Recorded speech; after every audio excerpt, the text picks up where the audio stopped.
alayhi wa ala alihi wa sahbihi wa sallama, during slavery and after slavery. The desire to save the Prophet sallallahu alayhi wa ala alihi wa sahbihi wa sallama. And so it was thereby granted by Allah subhanahu wa ta'ala. What the Imam rahimahullah ta'ala, he wants to look at is not likewise those who saved the Prophet sallallahu alayhi wa alihi wa sahbihi wa sallama, وَمَا تُرِبُوا بِالرِّقِّ, and they were never quote enslaved prior to that. And so he mentions them inshallah ta'ala, and again these sorts of latter chapters of the Imam's book rahimahullah ta'ala, he's going to bring a lot of companions of the Prophet sallallahu alayhi wa sallam and the varying roles that they played radiyallahu ta'ala anhum wardahum, with respect with regard to the Messenger sallallahu alayhi wa alihi wa sallam. These are the ones who saved the Rasul sallallahu alayhi wa sallam. From amongst them, the most supreme servant of the Rasul sallallahu alayhi wa sallam ala al-itlaq, period, who was saying Anas ibn Malik rahimahullah ta'ala. Anas ibn Malik rahimahullah ta'ala is from a very prestigious household from Banu Najjar, from the people of Najjar radiyallahu ta'ala anhum wa ardahum. And his mother is the great woman Sulaym. Sulaym, the ulama rahimahullah ta'ala, they dispute about her actual name. Is her name Rumaysa? Is her name Humaysa? Is her name Rumtha? There are different opinions as to what the name of the great woman is radiyallahu anha wa ardaha. Ala kulli hal, she's more often known as Sulaym, and that's the mother of Anas. And as for the father of Anas, his name is Malik, and Malik ibn Damdam ibn Haram is the father of Anas radiyallahu anhu warda. Like, he died in a state of disbelief. Upon the migration of the Prophet ﷺ to Medina, he was of those who did not want to embrace the Prophet ﷺ. State of belief, and he died in a state of belief. And thereby the mother of Anas, she marries the great Imam rahimahullah ta'ala Abu Talha al-Ansari radiyallahu anhu wardahu. Okay, after Abu Talha proposed, he says Sulaym radiyallahu anha wa ardaha, she made her dowry the stipulation that he embrace Islam. And so him converting to Islam was his dowry for marrying the greatest of women and the greatest of human beings, Abba radiyallahu anha Sulaym. And if you look at those who the Rasul sallallahu alaihi wasallam has spoken about being in Jannah, and not just merely sort of being in Jannah, but the Rasul apprehends them inside of Jannah sallallahu alaihi wasallam. It's possible that there's nobody who's mentioned more often than Sulaym being inside of paradise radiallahu anha warda. Not just being inside of paradise, but being with the Rasul sallallahu alaihi wasallam in paradise, which we know is the ultimate matlab, the ultimate umniyah, the ultimate hope for anybody who goes to paradise, is that they have ma'iyah of the Rasul sallallahu alaihi wasallam, that they're with the Rasul sallallahu alaihi wasallam. Look at the kalam of the Rasul sallallahu alaihi wasallam, dakhaltul jannah, I entered paradise, فَإِذَا رُمَيْصَى بِجَنْبِي, and there was Rumaysa right beside me. The Rasul sallallahu alaihi wasallam said. In the situation we looked at, albeit briefly, in the hadith in al-Bukhari of the Prophet sallallahu alaihi wasallam, when he enters into the palace of Sayyidina Umar ibn Khattab, hadith in the Sahih al-Bukhari, he enters into the palace of Sayyidina Umar ibn Khattab sallallahu alaihi wasallam. But before entering to the palace of Umar, the Rasul sallallahu passes by one of the rivers of paradise sallallahu alaihi wasallam. And then there's a woman there inside of the river of paradise, and she's taken from the river of paradise. Hakada, and غير مسمية, and it's not mentioned who the woman is in the tradition of the Rasul sallallahu alaihi wasallam. But the Rasul passes by the woman sallallahu alaihi wasallam, and then he goes into Jannatullah. So that's not just a woman by the way. I'm talking about she's by the way inside of Jannah. Okay, the Imam said Rumaysa. That was Rumaysa. The Rasul was passed by Rumaysa sallallahu alaihi wasallam, meaning you're going to find Rumaysa explicitly mentioned and then implicitly mentioned by the Prophet sallallahu alaihi wasallam. Fi kilta al-halatayn radiyallahu ta'ala anha warda. That woman towering radiyallahu anha warda into one of the designated houses for the actual the qaylula of the Rasul sallallahu alaihi wasallam. So the most important house inside of Nabuwah. And more often than not, especially by there, you will find the Prophet sallallahu alaihi wasallam inside of the house of that blessed woman Sulaym radiyallahu ta'ala anha warda. And it's here upon the arrival of the Prophet sallallahu alaihi wasallam in Medina to Munawwara that she brings her great son Anas radiyallahu ta'ala anhu wardahu unto the Rasul. Yani sallallahu alayhi wa alihi wa sallam, هَذَا خَادِمُكَ, this is your khadim, this is your servant. Hakada her words, هَذَا خَادِمُكَ. And it's as if the ikhtiyar of Sayyidina Anas rahimahullah ta'ala for khidmat al-Rasul sallallahu alayhi wa sallam min ummih, from his mother. From his mother, because of Rumaysa, and she chooses the greatest khadim of the Prophet sallallahu alayhi wa sallam ever. And just by the way, it happens to be her son, radiallahu ta'ala anhu warda. Sayyidina Anas towering, rahimahullah ta'ala, towering. Somebody has intricate knowledge of the Rasul sallallahu alayhi wa alihi wa sallam, like intricate knowledge of, the Rasul sallallahu alayhi wa sallam in a very, very sort of personal state. Sallallahu alayhi wa alihi wa sallam, very, very personal state. Like he can tell you about the hairs of the Rasul sallallahu alayhi wa sallam, the hairs of the Rasul. He can tell you how many grey hairs the Rasul sallallahu alayhi wa sallam has. He can count the hairs, the grey hairs upon the blessed head and beard of the Rasul sallallahu alayhi wa sallam, and tell you the exact places they are. That's somebody who's close up. It's like the great woman we were making mention of yesterday, since the Salama radiallahu anha wardaha. That's when you know the ones who are very close. And she can tell you how the wives of the Prophet sallallahu alayhi wa sallam, when they made ghusl, what they did with their hair. She can tell you that in traditions, yani. You get the point? How they used to sort of tie their hair. Their hair would be in 4 braids, then they would tie the 4 braids together, and then they would pour water over their braids, and they would never undo their braids when they made ghusl. What does that tell you? She's close, radiallahu anha wardaha. And she can tell you what they did after they passed and what they did with their hair now, when they're now khalas, they're being the final ghusl before they're sent off to the barzakh, radiallahu ta'ala anhunna. That close. And with the Rasul sallallahu alayhi wa sallam, Sayyidina Anas can tell you that, rahimahullah ta'ala. And just to make it sort of a bit more explicit, Sayyidina Anas radiallahu anhu wardahu is with the Prophet sallallahu alayhi wa sallam, quote unquote, in the bathroom. If you just quote unquote, in the bathroom. And he's the one who's got a personal authority for the Rasul sallallahu and bringing stones for the Prophet sallallahu and carrying water for the Rasul sallallahu with the Rasul sallallahu to cleanse himself sallallahu. Anas, mashallah, tabarakallah. He's known that's Khadim Rasul. How are they going to be resurrected Yawm al-Qiyamah? Khadimuka. Look at the hadith of Sayyidina Anas radiallahu anhu where he asked the Rasul sallallahu alayhi wa sallam, Ya Rasulullah, Yawm al-Qiyamah, ayna ajiduka? Look at the hadith. Like when you think about ourselves, when have we ever thought that, where are we going to find the Rasul Yawm al-Qiyamah? Where will I be in relation to the Rasul? How close will I be with the Rasul? Will he take me by the hand of Rasul? Will he be my advocate Yawm al-Qiyamah? And Sayyidina Anas is only saying, ajiduka, like we mentioned with Safina yesterday. It's difficult of being apart from the Prophet sallallahu ajiduka ya Rasulullah sallallahu alayhi wa sallam. And the Rasul sallallahu alayhi wa sallam, in the sirat. You'll find me at the sirat, the Prophet sallallahu alayhi wa sallam. So what if I don't find you at the sirat? Why did he say if I don't find you at the sirat? Because the same people, you got to ask them the sirat, they say, what sirat? They say, what sirat? They say no sirat. When they stepped over hell, they were on the other side. And what sirat? I don't know. I know, mashallah ta'ala, Rasul taught about the sirat. I know the hadith is Sahih al-Bukhari. Well, they won't say like they're Sahaba, but they'll understand that it's a hadith Sahih min fami Rasul sallallahu alayhi wa sallam. What sirat? In lam ajiduka. If I don't find the sirat, then where? And Rasul permanently at the sirat. So that it's not about the Rasul not being at the sirat. It's about the other person not being at the sirat. Lamhat al-Basar, 3,000 years distance. Because they were people who never hesitated as it relates to the commandment of Allah subhanahu wa ta'ala, the commandment of the Rasul sallallahu alayhi wa sallam, and they put their intellect aside. Anytime the intellect gets involved in the deen of Allah subhanahu wa ta'ala, that's a hesitation. Anytime the intellect gets involved in the deen of Allah subhanahu wa ta'ala, that's a doubt. That's a doubt now. The deen of Allah jalla jalaluhu ta'ala. Never hesitated, no doubt. MashaAllah ta'ala, khudh al-kitabi qawwa. They seized the commandment of Allah Ta'ala and the Rasul Sallallahu Alaihi Wasallam with all the strength that they could muster, radiallahu ta'ala anhum wa ardahum. And al-mizan, you'll find me at the mizan. وَلَمْ أَجِدُكَ I don't find at the mizan, I don't find at the scale. The Rasul Sallallahu Alaihi Wasallam is permanently at the scale. The Rasul, Jibreel, Mikael, they're permanently at the scale. لَمْ أَجِدُكَ Why does people, the scales will not be raised for them?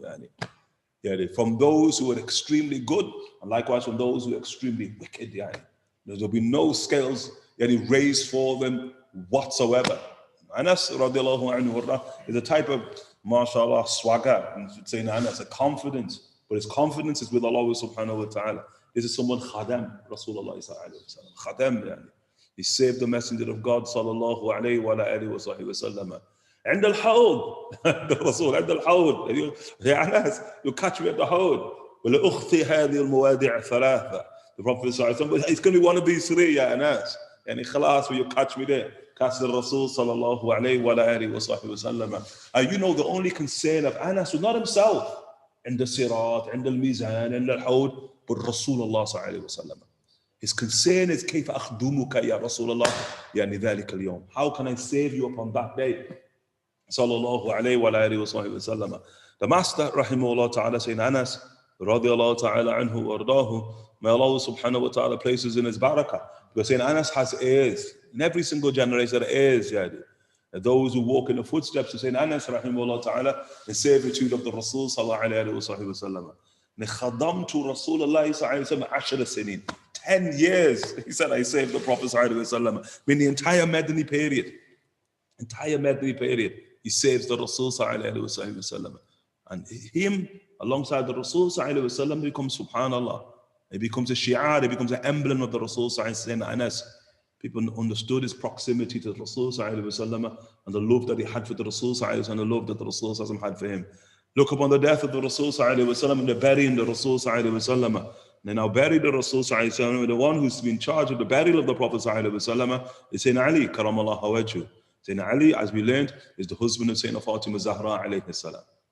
And so now when they're burying the Prophet sallallahu alayhi wa sallam in the house of Aisha, Sayyidina Fatima Zahra alayhi salam, she begins to shout out, Ya Anas. Oh Anas, are you going to allow them to do that?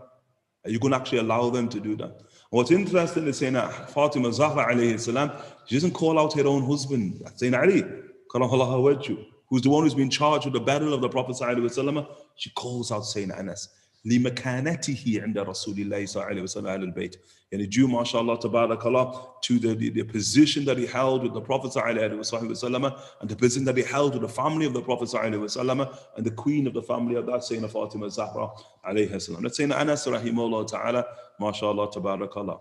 Likewise also Hind and Asma, and these, again, we run through them, Hind and Asma, who are of the khuddam of the Prophet sallallahu alayhi wasallam, who the two children of Al-Haritha, these are from Banu Aslam. That they're like elite. Like Asma here is it's one of those names. It can be a male name or a female name. Likewise Hind. See those two names, Hind and Asma, and they can be names of men, but likewise they can also be names of women. And them Hind and Asma, mashallah ta'ala, there's like 8 of them. 8.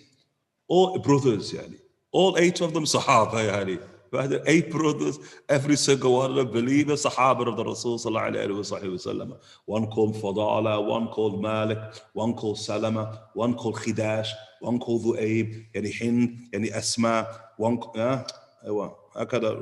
of them, 8 radiallahu anhum wardahum, all of them Sahaba of the Rasul sallallahu alayhi wa sallam. But the most prominent there is Haritha, and it's Hind and Asma. Hind and Asma, they saved the Rasul sallallahu alayhi wa sallam.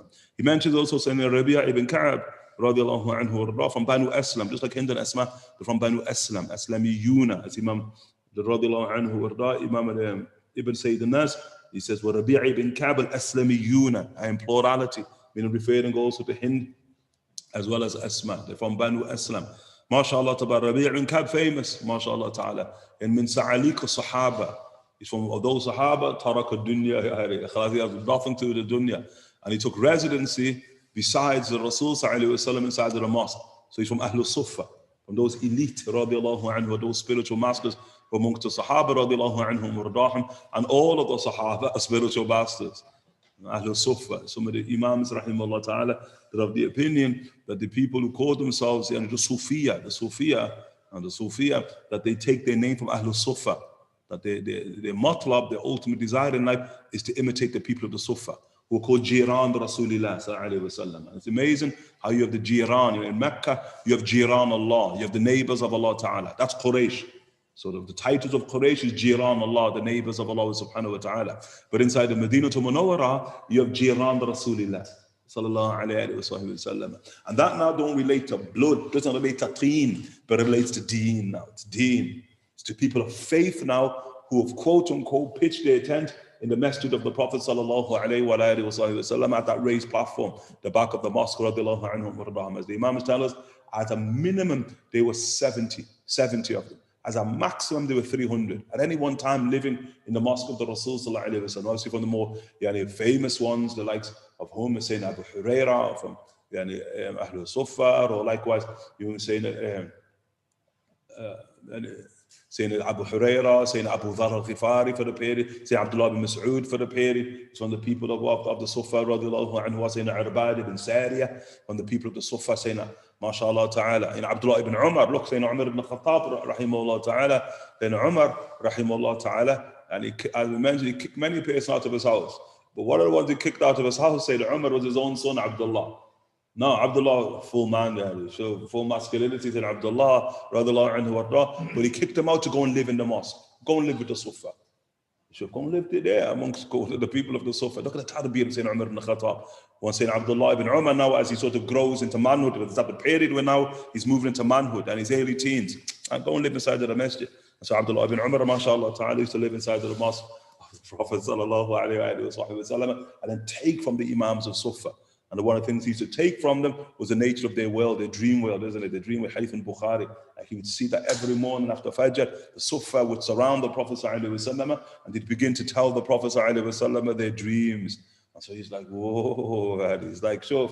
And he could see the Rasul ﷺ going into their world of spirit, and commented upon their spiritual world, which is a commentary upon their reality in and of itself. And so Abdullah bin Umar, look at the hymn, Abdullah bin Umar, I want a bit of that, honey. I want a bit of that. Abdullah bin Umar says, tonight I'm going to have a dream. Tomorrow I'll tell the Rasul. Tonight, Hadith in Bukhari, I'm going to have a dream. So Abdullah bin Umar, he said that night he goes to sleep, radiallahu anhu warda, and then the veil is lifted, Yawmul Qiyamah. He just says, Yawmul Qiyamah. And then he's just seeing all of the pandemonium of Yawmul Qiyamah. Then angels now begin to approach Abdullah bin Umar. Look at Abdullah bin Umar. And he said, just grab me by the forelock. They just grab hold of me and they just begin to drag me. The angels, Yawmul Qiyamah. It's Abdullah bin Umar ibn Khattab. How could we see him? He's being dragged. Then they drag him to the cliffs, to the precipices of hell. And then when he gets to the precipices of hell, he said he's looking and then he sees angels with instruments of torture, and they're torturing people upon the cliffs of hell. Inverted, he said, they were inverted and disfigured. And then he looks at their faces. He says, Inni la a'rifuhum. I know him. He starts recognizing people who are being tortured there on the cliffs of hell in and of itself. Then he says, an angel comes unto me and looks at me and says, like, what are you doing here? He just grabs hold of me and he drags me. And he drags me towards the right. And then I wake up out of the dream state. Abdullah bin Umar ibn Khattab. Abdullah bin Khattab was scared. That day was a frightening dream for Abdullah bin Umar. So he didn't tell the Rasul sallallahu alaihi wasallam, but he told his sister Hafsa. He said, so I told Hafsa, and so Hafsa then claimed to me, don't worry, I went and told the Prophet ﷺ, and the Rasul ﷺ said, Abdullah rajulun salih. Abdullah is a righteous man. And look, it's not even that it's not even that you got shahada of salah, you got shahada of rujuliyah. The Rasul called you a man, Rasul called you a man. It's like Imam Suyuti, Nabahani, rahimahullah ta'ala. When Nabahani, someone saw the Prophet sallallahu inside of the dream state. Nabahani or Suyuti, he was one. I think Nabahani, Yusuf bin Ismail Nabahani. And so now they came to Nabahani's side. We saw the Prophet sallallahu and the Rasul told us to go. Said, go to Shaykh Yusuf and Nabahani and inform of such and such. And so Nabahani says, did the Rasul call me a Shaykh?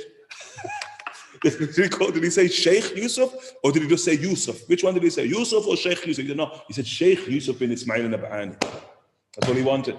At the Shahada of the Rasul, he was a Shaykh. Abdullah bin Umar, he got the Shahada of Salah, that is righteous, that is pious, that is wholesome in religion, but likewise also Rujuliyah. That their man, Abdullah bin Umar, mashallah, tabarakallah, kibar sahaba. Then Abdullah bin Umar, that he was fit for Khilafat. He reached the degree of Khilafat. And when people petitioned Umar ibn Khattab, radiallahu anhu, wardahu, on his death as he's dying, to place Abdullah ibn Umar ibn Khattab as the next Caliph. He's a Sahaba, because he'd reached the degree where, mashallah, he could have Khilafat. He understood how to handle the machines of state. And Hakad understood. He said, Umar ibn Khattab, look at the fate of Umar. It's enough that one of the offsprings of Al-Khattab will answer for this affair Yawmul Qiyamah. Look at the fear that they have of leadership, of the Amana Yawmul Qiyamah, the fear of it. People don't understand what it means, to be quote unquote having the responsibility. The Rasul at the precipices of hell, the Rasul ﷺ said that anyone who's placed in a position of authority over 7 people will be questioned Yawmul Qiyamah on the cliffs of hell. So on the cliffs of hell, they'll be questioned by Allah Ta'ala. Not there at the scales. They're going to have a special place where they stand in front of Allah Subhanahu wa Ta'ala. They're answerable for every raqaba, for every single neck that Allah Subhanahu wa Ta'ala, kullukum ra'in wa kullukum مسؤولا رعيته, that all of you are shepherds and every single one of you shall be answerable for your flock. The Prophet ﷺ said, that's Abdullah bin Umar. At that point, he's one of the Imams of Sufa. Again, at that point, unmarried, a lot of them, like him, saying Rabī ibn Aslam, Rabī ibn Ka'b al-Aslami, who, as we'll see in the subsequent chapter, the guards, who used to guard the Rasul ﷺ.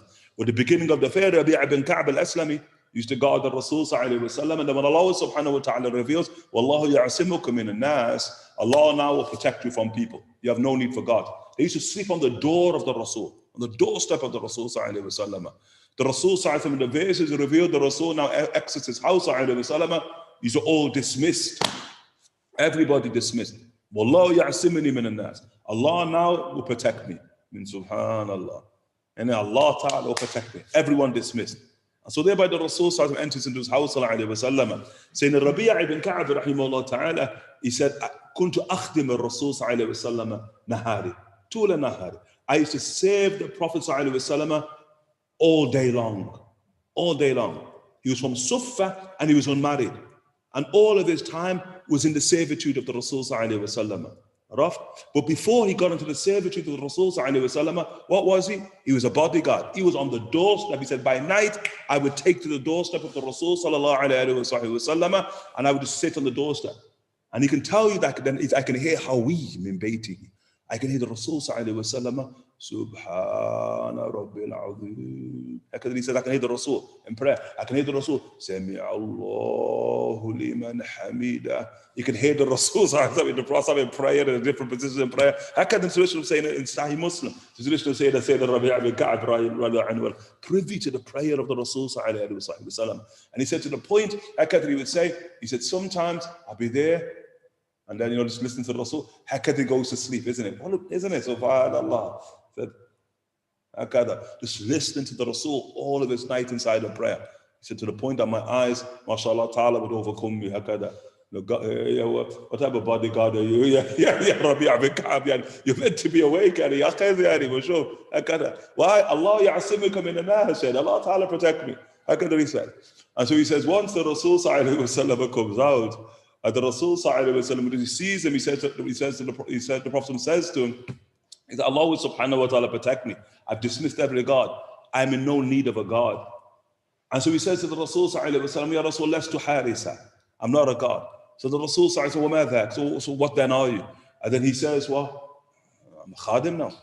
Change my profession, isn't it? Change my profession. Shuf, araftum. I was furloughed as a God, isn't it? But now, shuf. Kalam, and now I'm a khadim.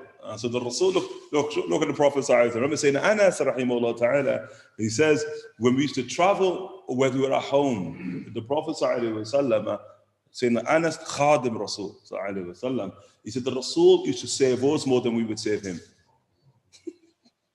The Rasul used to save us more than we would save him. I gotta say Anas would save on the Prophet. And so now when saying Rabī ibn Ka'b al-Aslami, he says to the Rasul I'm a khadim. Look at the first word to the Rasul sell. Ask whatever you want. In the riwayah, lak al-haja. What is it that you need? What is that you need? He said, the Prophet says to him. And then saying there's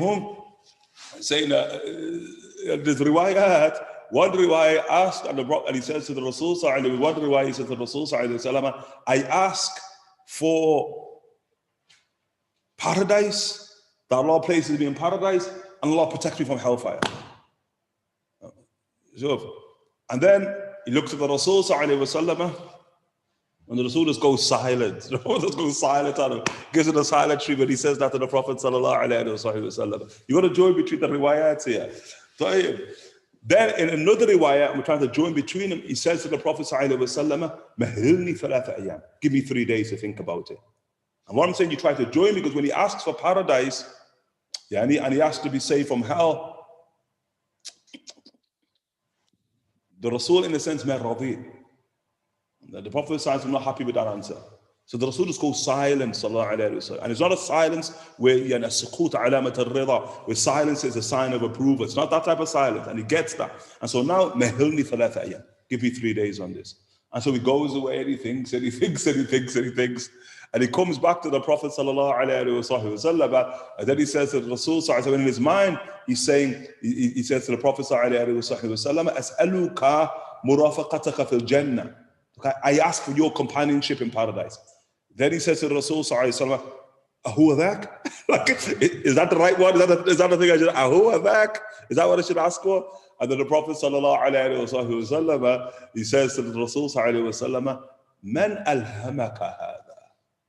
And who's the one who inspired that answer in you? And then he says to the Rasul, "Ya Rasulullah, dhanantu, I thought about the dunya al-faniya." And the dunya is all temporal. It has a definitive beginning and a definitive end.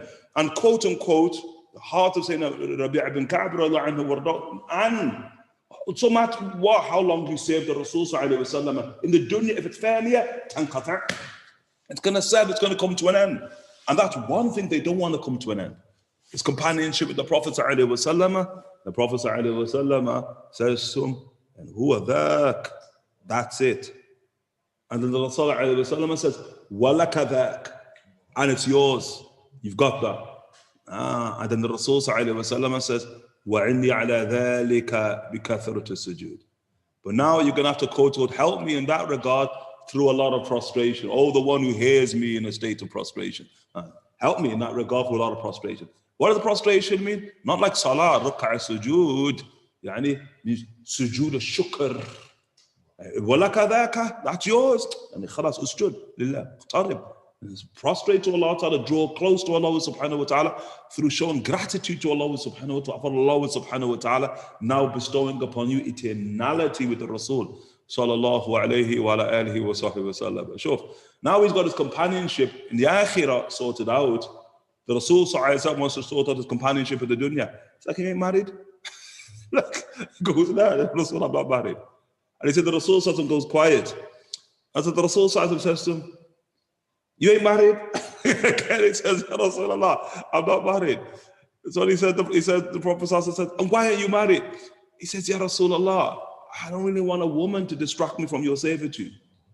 Look at this word. Like a woman, I'm just going to get in the way. You're going to get in the way. Sure.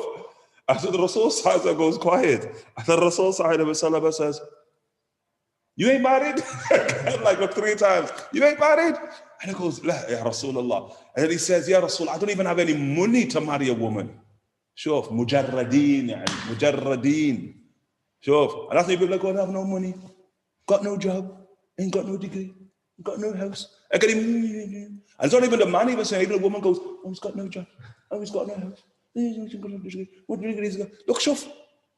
As if they took that min fami Rasulillah sallallahu alaihi wasallam, as if they took that from the mouth of the Rasul, the criteria that they place.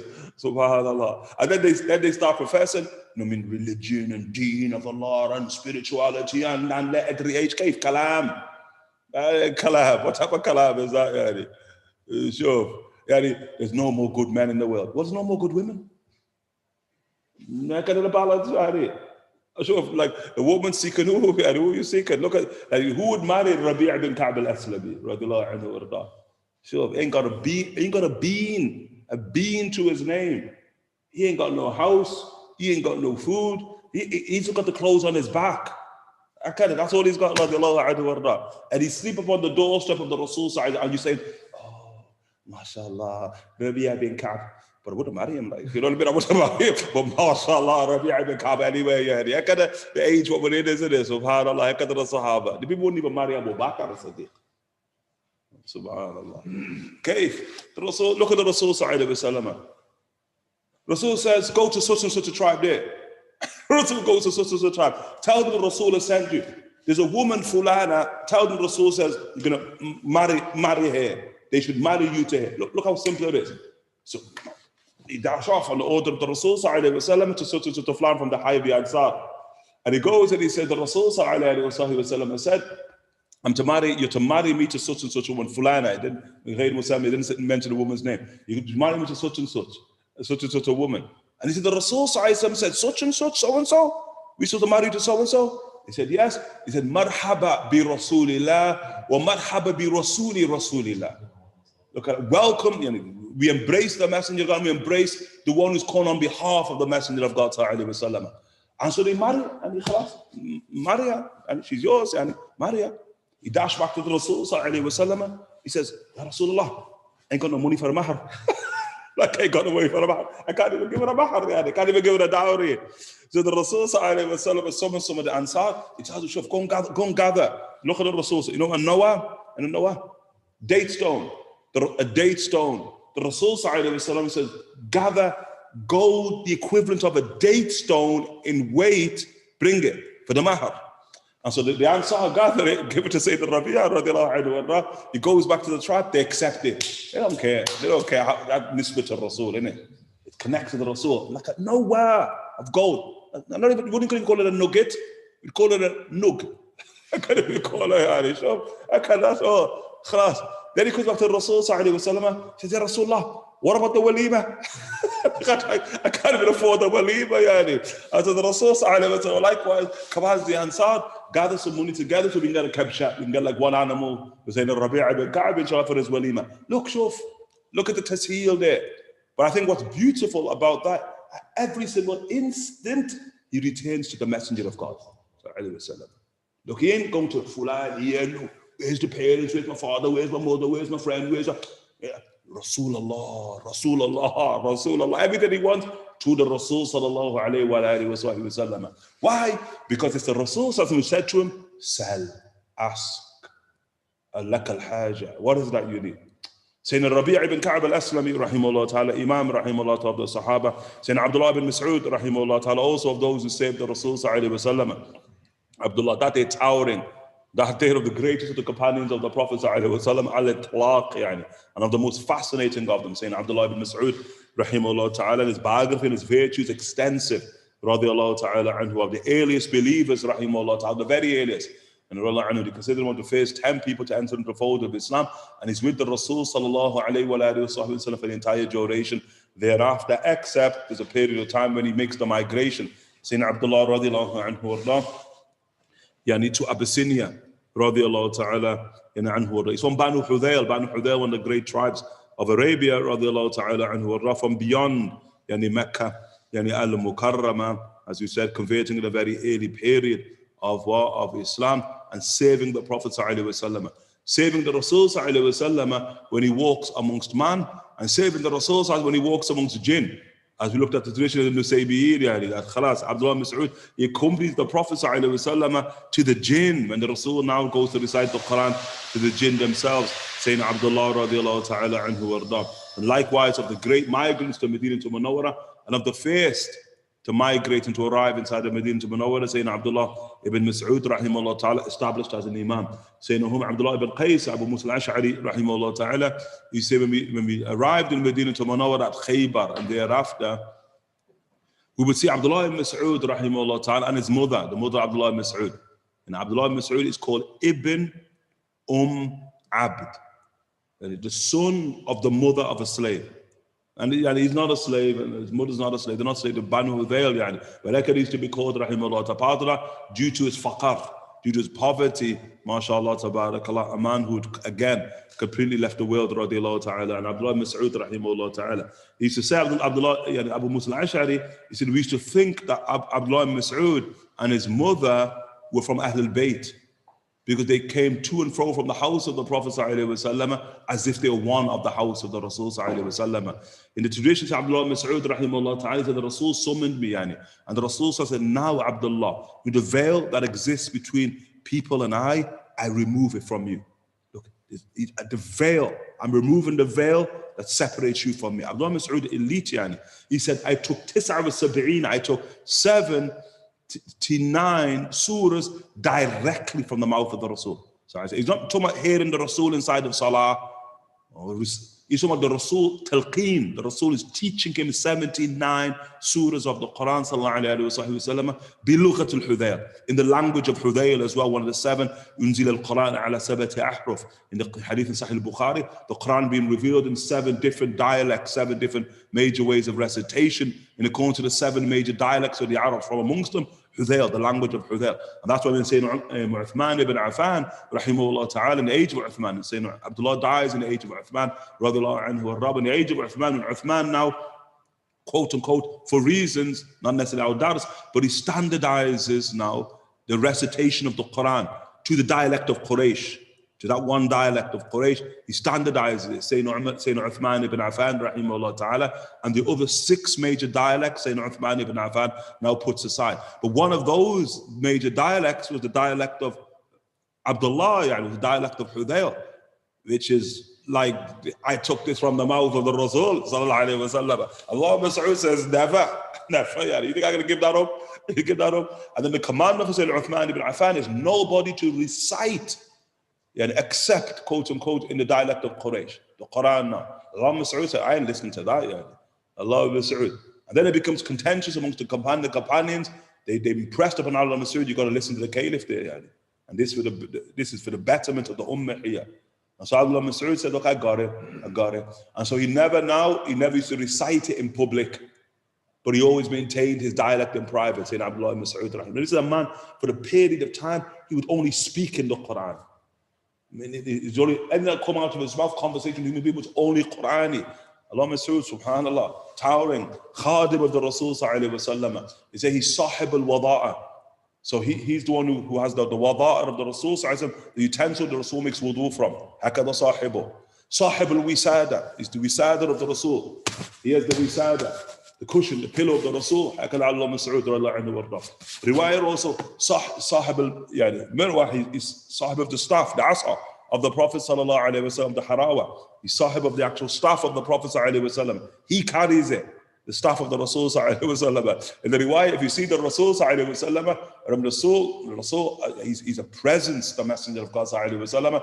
Abdullah Mas'ud, he's zira'a wa shay', he's like as small and as slight as it comes, as you can imagine. Like you see the small lad, but he's a full-grown man in front of the Prophet ﷺ, and he's carrying the staff of the Rasul, walking in front of the Rasul ﷺ. Anytime you see the Rasul, you see Abdullah Mas'ud walking in front of the Messenger of God ﷺ, holding the staff of the Rasul ﷺ. Then it's mentioned that Abdullah Mas'ud, he's the best dressed man. Shuf, nobody dressed better than him. And he's faqir, sahib al-faqar. It doesn't have a bead to his name. We made the tradition about his wife Zainab. If a wife gives charity to her husband, is it money to husband? Is it considered charity? Allah Mas'ud ain't got a beard. Sure, Abdullah Mas'ud, but he's got the best clothes. Allah Mas'ud ain't got a beard, but he's got the best perfume. He said nobody smelled better than him. And he said, why, ya Abdullah? He said the sandals of the Messenger of God. He's sahib al-na'alayn. He's the one who carries like the emblematic sandals of the Rasul sallallahu alayhi wa sallam, the symbolic sandals of the Rasul that went beyond the universe, and then we're inside of the armpit of Abdullah Mas'ud. Shuf. What is the armpit of Sayyidina Abdullah Mas'ud? At the khadim, it's like he mentioned Sayyidina Bilal. Like the Rasul sallallahu alayhi wa sallam said, I was placed into a state of fear when nobody else was put in a state of fear. I was put into a state of hunger when nobody was in a state of hunger. That the only thing that I could eat, consume, was pieces of bread that Bilal al-Habashi ibn Rabah used to conceal in his armpit. How blessed is the armpit of Bilal. How blessed the armpit of Abdullah ibn Mas'ud, rahimahullah ta'ala, when they carry that which connects to the Prophet sallallahu alayhi wa sallam. Allah Mas'ud towering, radiallahu ta'ala anhu warda, of the Imams of the Akhirah. Like he has zero relationship with the dunya, radiallahu anhu warda. Even when he's elected into a position, because he's the first Qadi of Kufa. And Kufa now is opened up in the age of Umar ibn Khattab and built by the Sahaba. Sayyidina Umar sends Abdullah Mas'ud as the Qadi of Kufa. And say Abdullah Mas'ud, so he becomes the Qadi of Kufa, but he won't even take a penny in stipend, like no wages from the state. He ain't gonna take it.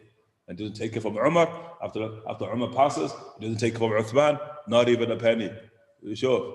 And then on his deathbed, because the Prophet ﷺ, he paid to Abdullah Mas'ud in the Ma'akha in Medina, the fraternity, the brotherhood pact at the beginning of Medina. Ordinarily, the Rasul ﷺ would pay a migrant with an Ansari, a Muhajir with an Ansari, ordinarily, but there are exceptions.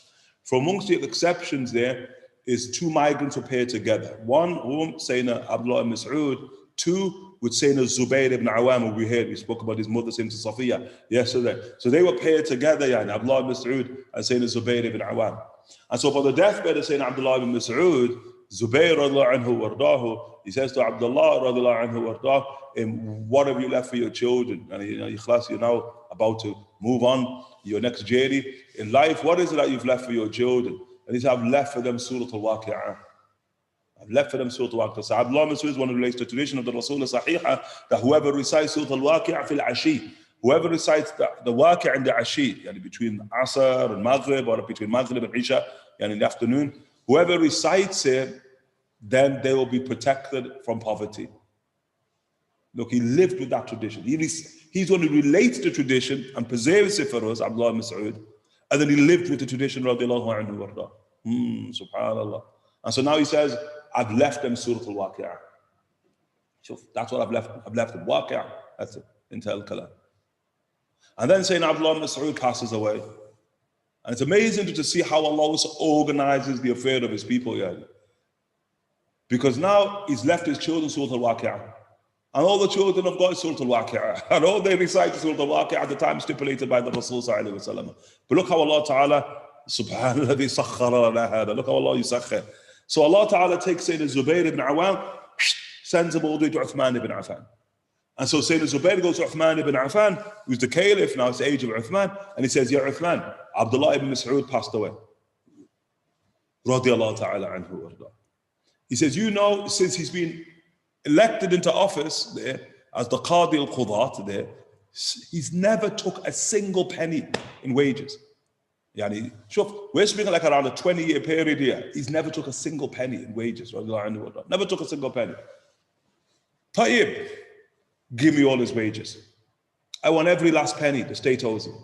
Remember, Zubayr is his brother, he could speak on behalf of I want every last penny he's owed. And so Sayyidina Uthman ibn Affan thereby gives Sayyidina Zubayr ibn Awam every penny that Sayyidina Abdullah Mas'ud should have received, but he refused to receive. But because he refused to receive, doesn't mean he doesn't have a haqq.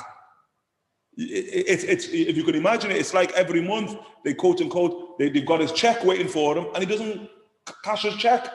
So the check's just piling up in the Bayt al-Mal, in the treasury. Sayyidina Abdullah Mas'ud.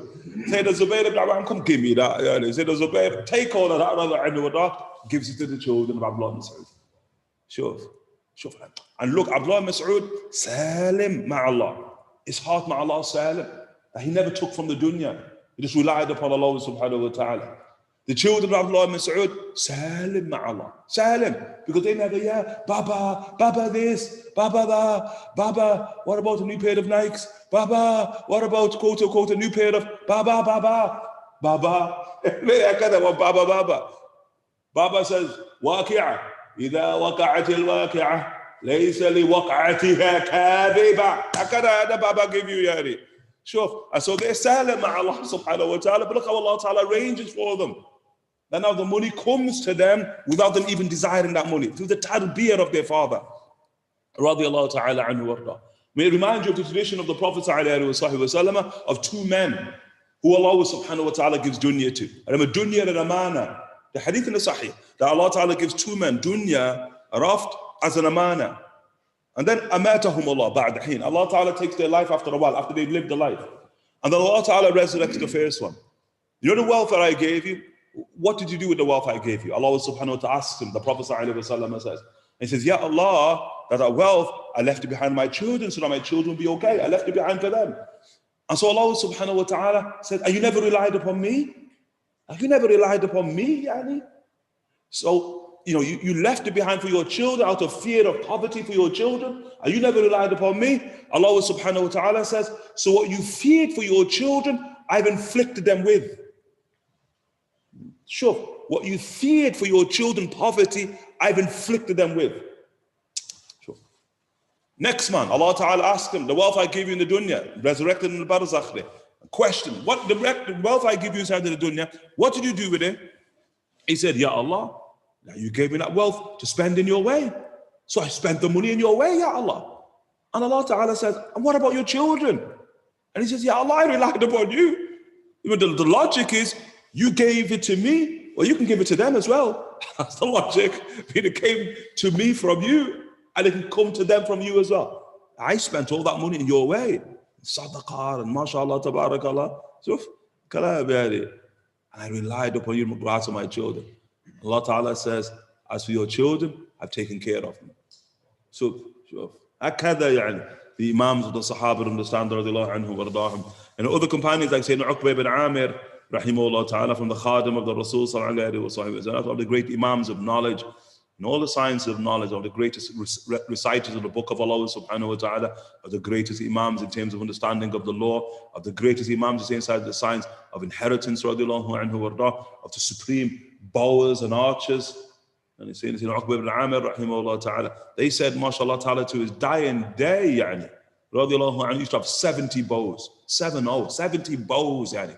Imam of Fatu was saying, Uqba ibn Amir rahimahullah, and also a Khadim of the Rasul sallallahu alayhi wa sallam. He said that his khidmah to the Rasul was the mule, the baghla, the mule. He said, whenever the Rasul would take to the mule, that's mine, this one behind yani.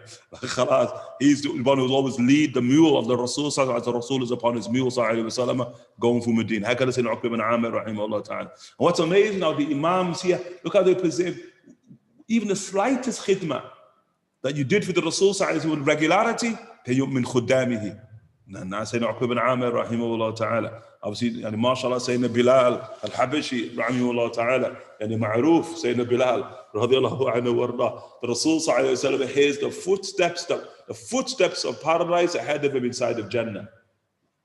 Sayyidina Bilal radiyallahu anhu warda.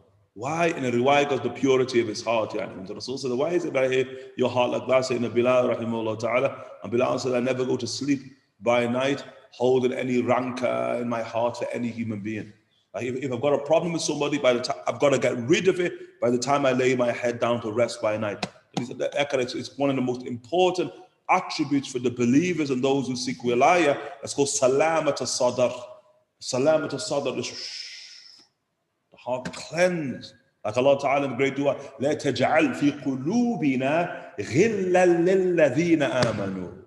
And do not put in our heart any type of rancor or spite for those who believe. And I'm saying that Bilal, not just amongst those who believe, the kibar, the sahaba, he doesn't have an iota of rancor inside of his heart. Look at saying Abu Dhar, he said, Yan Abu Dhar, the Khuddam of the Rasul, saying Abu Dhar al-Ghifari, rahimahullah ta'ala. They say Abu Dhar says to Bilal, Yabna Sauda, oh son of a black woman. That's what he says to say to Bilal. And look at Bilal don't even respond, yani. And Bilal Raqi. And when you think about Bilal being Raqi, in the altercation between Bilal and Abu Dhar al-Ghifari, Abu Dhar ashbah bi-Isa, yani. Abu Dhar al-Ghifari, rahimahullah ta'ala, that's like messianic in nature. You see, but Bilal Muhammadi in nature. Farq, yani. Sayyidina Bilal radiallahu anhu. And this obviously relates to the issue of riq. As they say, it doesn't relate to an issue of what? Of complexion and color. Because Abu Dhar, dark, yani. So Abu Dhar ain't speaking, it's not only called the Ibn al-Sawda. The Ibn al-Sawda is like not the son of a black woman, possibly in terms of culture, or the son of a slave, yani. You're the son of a slave. So it's more so an issue about class. Because as they mention, often they mention a Bible saying the Bilal, that his father is Arab, yani. That he has an Arab father, but his mother's Habashiyah, his mother's Abyssinian. Okay, and it definitely is an issue of complexion. Look at the biographies, Abu Dhar of the complexion of what? Of saying the Bilal thereabouts. And so now we show up Ibn al-Sawda, but Bilal ain't going to respond to that. And that's important. It's important, like people can hail an insult at you, and you should see that when somebody hails an insult at you, it's beneath you, yani. Now, they say it's not even worthy of a response. Remember, you're seeking something higher, someone higher, not something lower, someone lower, yani. And Bilal does shuf. Bilal does ignore that. But you can ignore it all you want. Yeah, Bilal, news will reach the Rasul. Sallallahu alayhi wa sallam. So when news reaches the Rasul, look at the Rasul summons him. The first words of the Rasul says, Anta ar-rajul Abu Dhar, Anta ar-rajul fika jahiliya.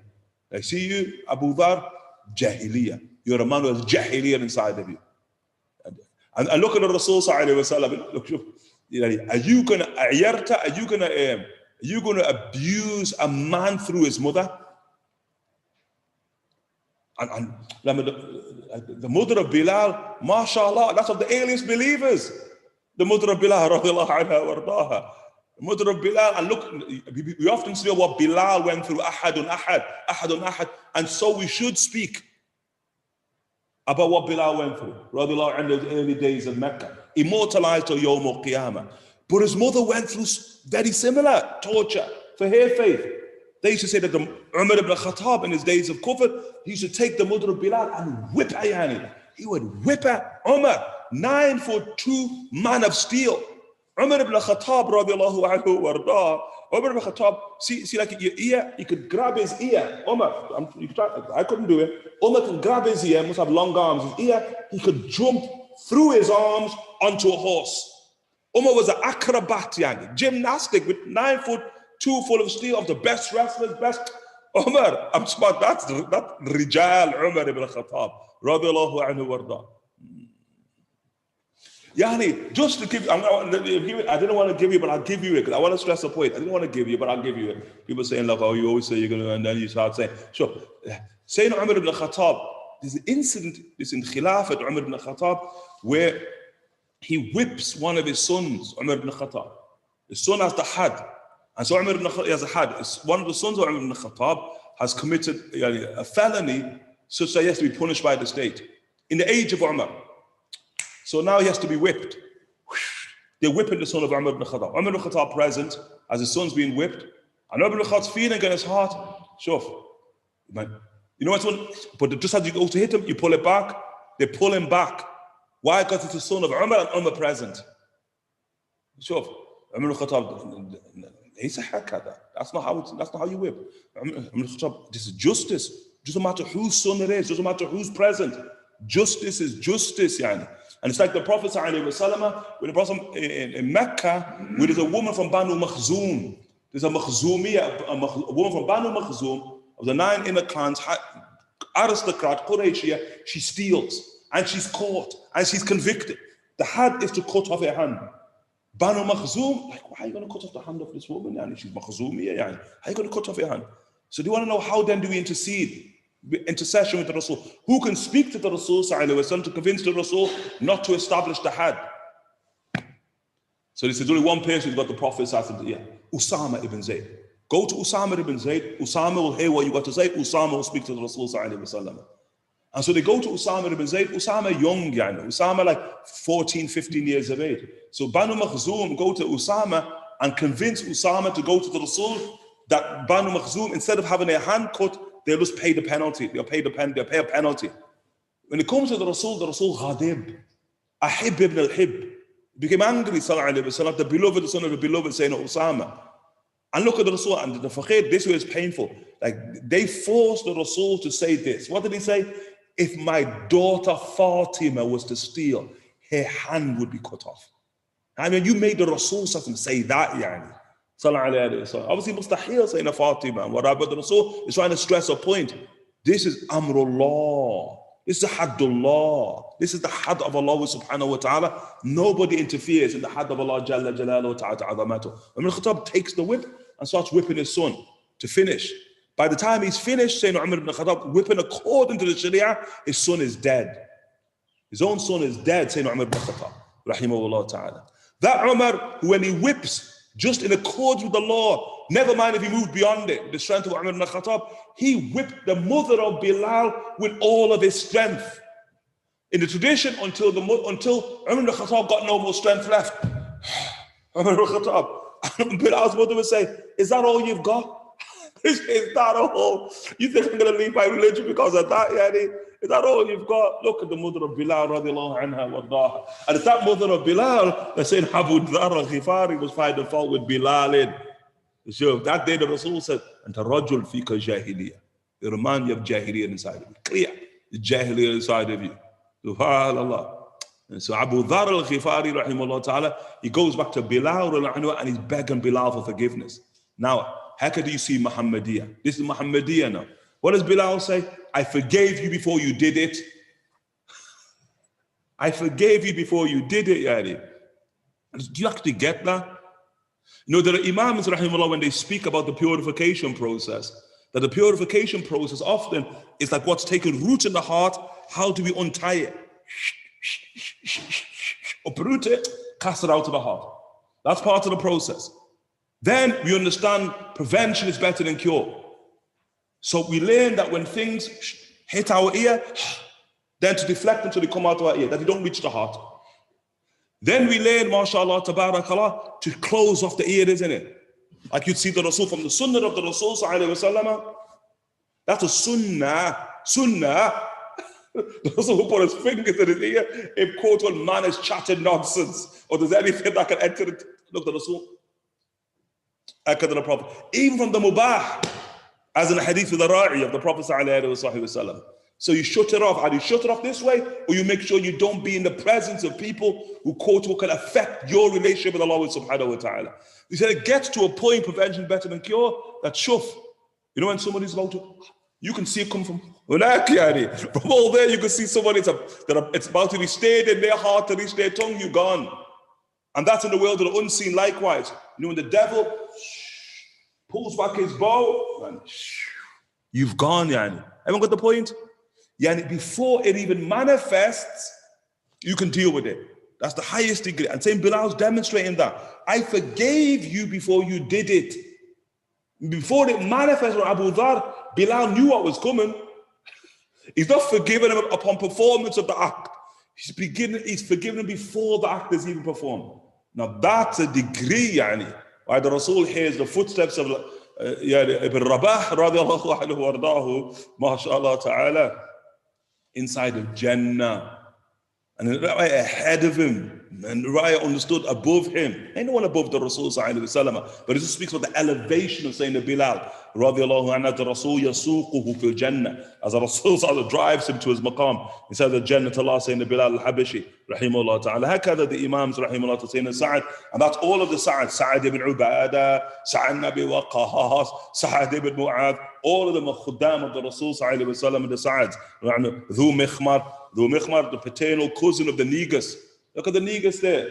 In the Jahashi, Ashaba, we will look at the Rasul, subhanAllah, he sends like a delegation of 72 men to the Prophet sallallahu alaihi wasallam. Amongst them, that's Dhu Mikhmar, and he saves the Rasul sallallahu alaihi wasallam. Some say he's the paternal cousin of the Najashi, some say he's the maternal cousin of the Najashi.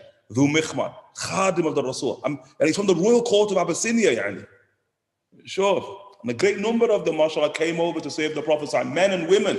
The women who saved the Rasul sallallahu alaihi wasallam from them, women who saved the family of the Prophet sallallahu alaihi wasallam. A great number of them who were present with Sayyidina Hussein at Karbala. Great number of them, like Abyssinian from the court of the Negus, who was captured by the wicked forces there of Banu Umayyah and dragged in chains to Damascus and in prison. He said from that day to the day she died, she only spoke in the Quran. Show for their degree. Look at it, it's that initial delegation upon the conversion of the Negus who he sends across to be with the Rasul, to save the Rasul sallallahu alaihi wasallam. That man who the Rasul likewise, he testified that he was a person of Salah. In al-Bukhari, likewise testified that he's a person of what? Of Rujuliya. Today, a Rajulun Salih, a righteous man has died. A righteous one, and he's a man too, has died. Akhuka Ashama. Your brother Ashama, the Prophet ﷺ said the Negus there. Okay? And Bakayr ibn Shaddaq, Al-Laythi, Abu Dhar al-Ghifari radiallahu anhum wa ardahum. All of them have biographies, inshallah ta'ala. And again, we know the Rasul ﷺ, who the people who surrounded him, and especially for those who saved him and embodied him, sallallahu alayhi wa alihi wa sallam, in those varying degrees. We mentioned the Sayyidina Rabī ibn Ka'b al-Aslami. There are those who also guarded the Messenger of God sallallahu alayhi wa sallam. وحرسه قال رضي الله عنه ونفعنا به وبكم الدارين آمين. وحرسه صلى الله عليه وعلى آله وصحبه وسلم سعد بن معاذ يوم بدر وذكوان بن عبد القيس ومحمد بن مسلم بأحد والزبير يوم الخندق وعباد بن بشر وسعد بن أبي وقاص وأبو أيوب بخيبر وبلال بوادي القرى رضي الله تعالى عنهم. ولما نزلت والله يعصمك من الناس ترك صلى الله عليه وعلى آله وصحبه وسلم الحرس رضي الله عنه ابن سيد الناس رحمه الله. In this brief chapter, once again, it's more a biographical chapter, knowing the individuals being mentioned. He mentions those people who used to stand guard over the Rasul sallallahu alaihi wasallam. Remember, overwhelmingly, those who guarded the Rasul sallallahu alaihi wasallam, they were from the Ansar. So the Ansar saw it upon them, and they saw it as part of the fulfillment of their bay'ah, of the allegiance with the Rasul sallallahu alaihi wasallam. First allegiance at Aqaba, and the second allegiance at Aqaba in particular, that they would guard the Prophet ﷺ with their lives, but it's not exclusively from the Ansar. Obviously, there are also going to be Imams, rahimahullah ta'ala, from the Muhajirun, from Mecca, from Quraysh in particular, who were also going to stand guard over the Prophet sallallahu alaihi wasallam. He mentioned Sayyidina Sa'id ibn Mu'adh radiallahu anhu on the day of Badr. Was that a towering individual from amongst the Sahaba, the Sayyid al-Ansar.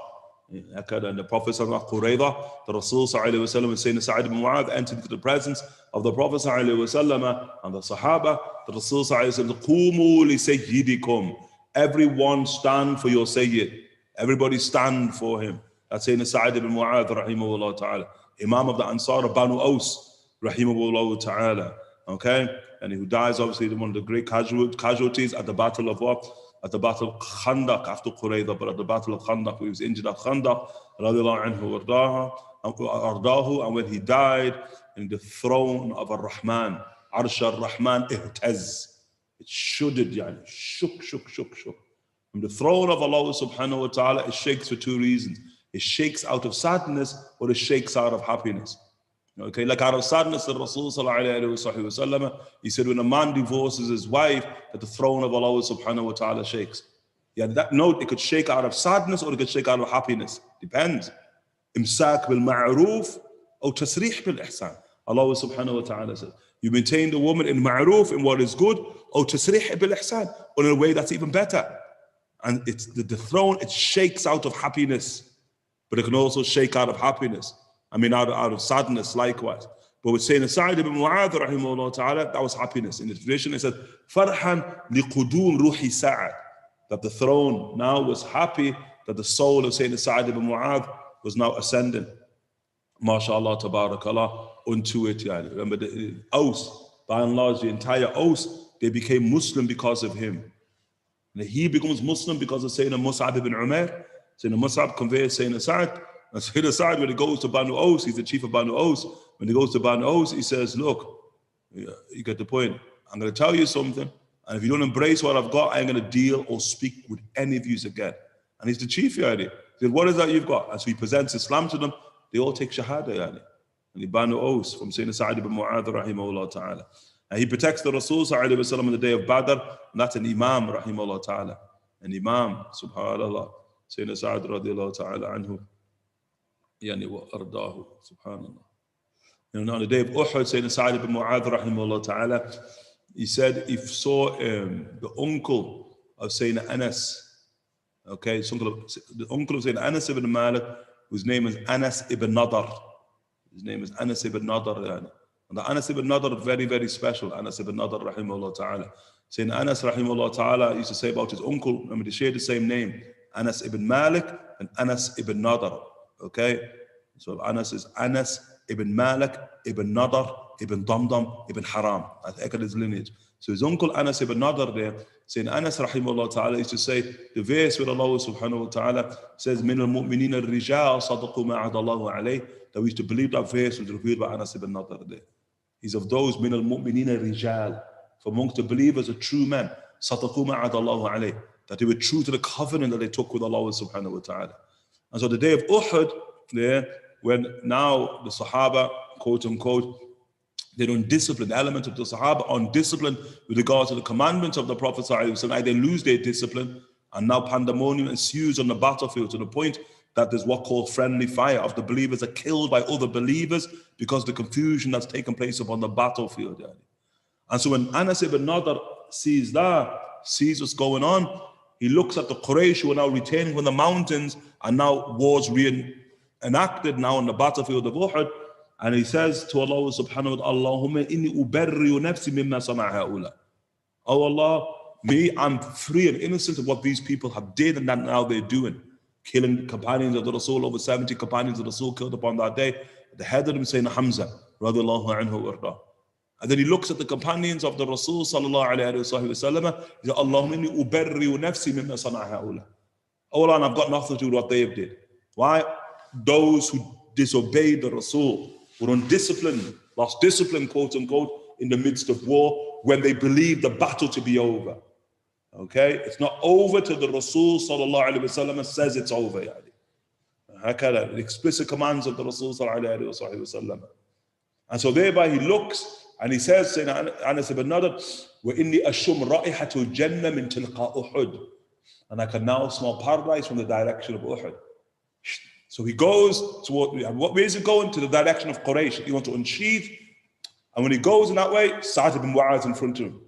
So now first, there's a battle ensues between him and Sa'd ibn Mu'adh. Sa'd ibn Mu'adh trying to contain him, radiallahu anhu, and he's able to just move Sayyidina Sa'd ibn Mu'adh out the way. He just penetrates, qatal, qutil. And he fights, qutil. He dies beneath it, radiallahu anhu. They said like he was that disfigured, radiallahu ta'ala anhu warda.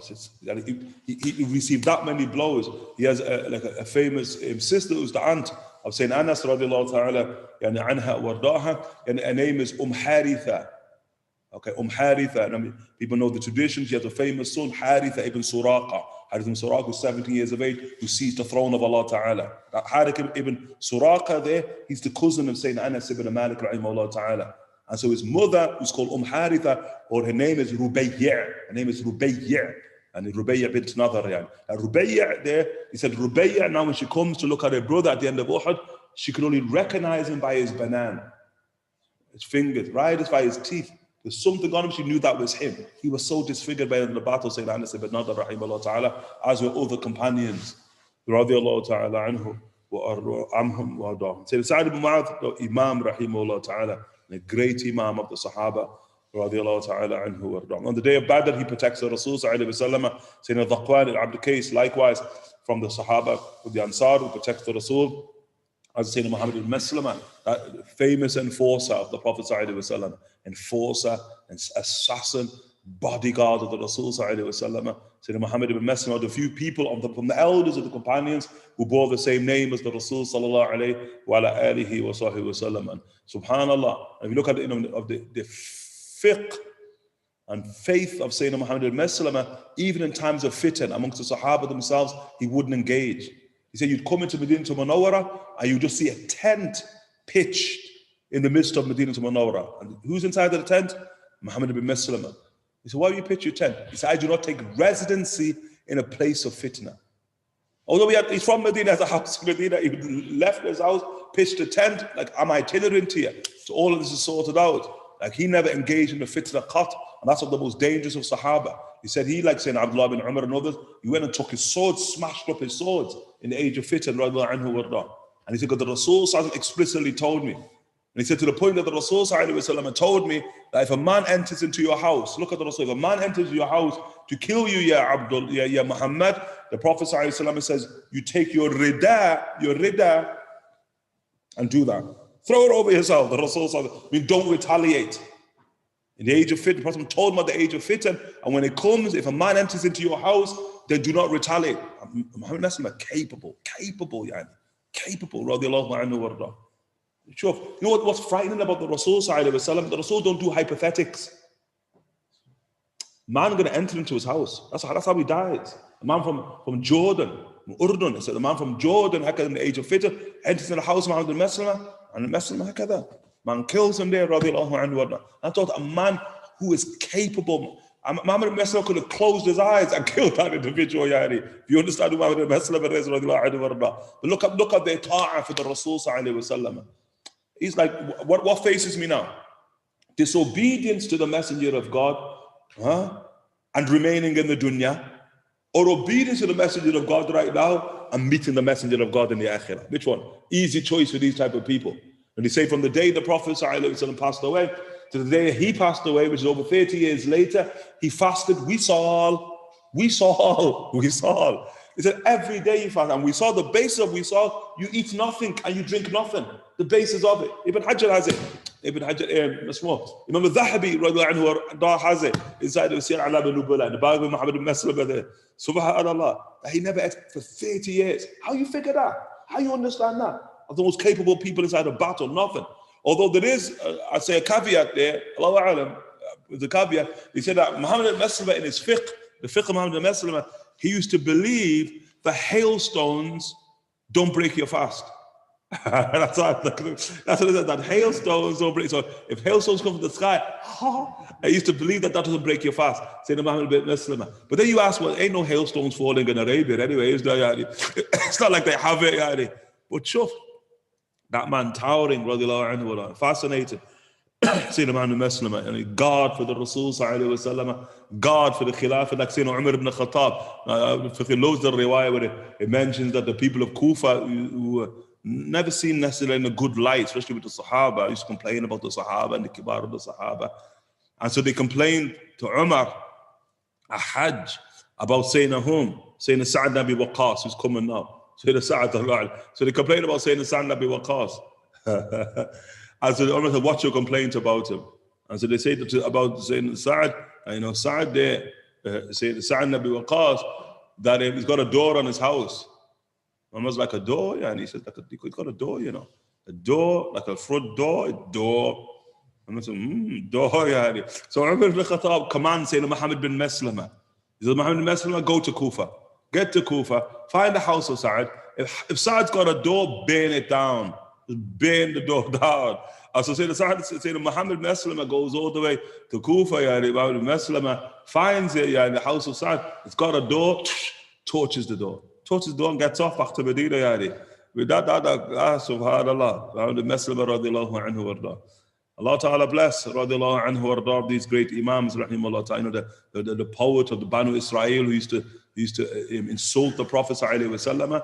The Rasul unleashed Muhammad bin Maslama for him, that was made a hero, Shuf Khalas, into Hal Kalab, his name is Ka'b ibn Ashraf. And Ka'b ibn Ashraf, that the foul poet, who used to level poets against the Prophet ﷺ, the Rasul sent Muhammad ibn Maslama and some of the house there, Khalas, make sure it's the last word he utters, That was the last word he uttered. Radiallahu ta'ala anhu wa Muhammad ibn Maslama, rahimahullah ta'ala. Subhanallah. That's in Zubayr ibn Awam. We spoke about them, we'll speak when we look at the Ashram al-Bashirina. He's going to bring a chapter on the 10 who guaranteed paradise. Amongst them saying Zubayr upon Khandaq, as he said, who cut a man in half at Khandaq, radiallahu anhu warda, guarding the messenger of the Rasul sallallahu alaihi wasallam, his very own cousin, saying Zubayr rahimahullah ta'ala. The Prophet sallallahu alaihi wasallam, لِكُلِّ نَبِيٍّ حَوَارِيُّونَ. Every prophet has disciples. A Hawari is a disciple. Like Jesus, the Hawariyin of disciple, the disciples of Jesus. They're higher companions. Remember, every prophet has companions, but they have inner companions, elite companions, they're Hawariyun. So the Rasul says, لِكُلِّ نَبِيٍّ حَوَارِيُّونَ. Every prophet has Hawariyun, disciples. And from my Hawariyin, Zubayr ibn Awam. He singles out Zubayr, radiallahu anhu warda. Abbad bin Bishr, the great Imam, likewise, of the Ansar, rahimahullah ta'ala, he had illumined reality. He could exit the majlis of the Prophet sallallahu alaihi wasallam, nur, ala nur, light, not metaphor, light.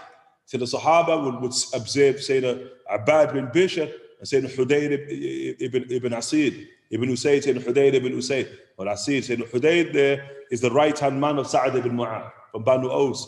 So both of them, Sayyidina Abbad and Sayyidina Hudayr, they would leave the majlis of the Prophet ﷺ, and both of them would be illumined, light. And Sahaba would be following them, and now they're walking home by night after the majlis of the Rasul ﷺ, and when they got to the Mafraq, the crossroads, Sayyidina Abbad lives in this direction, Sayyidina Usayd ibn Hudayr lives in that direction, then it's like, shuf, the light's going to follow whom? So when they would split off to go to their relative homes, the light splits off with them and goes in both directions with these two elite companions, radiallahu anhu, Sayyidina Usayd ibn Hudayr, and likewise Sayyidina Abbad ibn Bishr, radiallahu ta'ala anhu. Sayyidina Sa'ad ibn Abi Waqqas, Imam of the 10, that day, mashallah, Imam of Khilafat, rahimahullah ta'ala, fit to be Khilafat. Sayyidina Umar ibn Khattab, rahimahullah, it's as if the ishara of Umar, on the death of Umar, that Sa'ad ibn Abi Waqqas should have been the third caliph. That's like the ishara.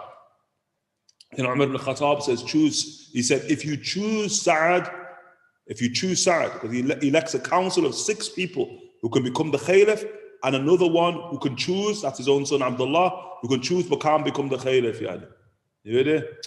So there's a council of 7 there. And then Sayyidina Umar ibn Khattab then says, if you choose Sa'ad, then you did well by that. But if you don't choose Sa'ad, then make sure you use Sa'ad. Make sure he's involved in the process of leadership. Sa'ad ibn Abi Waqqas, giant Banu Zuhra, from the actual clan of the mother of the Rasul.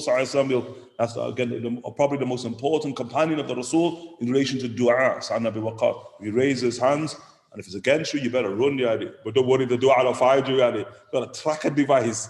Sayyidina Sa'd Waqqas, subhanAllah. Feared. You have the most feared of the companions due to the nature of his dua, inshallah. Abu Ayyub al-Ansari, mashallah ta'ala, the great Imam Khalid ibn Zayd, rahimahullah ta'ala, the Imam of the frontiers of Islam, and the host of the Rasul sallallahu alayhi wa alihi wa sahbihi wa sallam, the great Imam of the Ansar.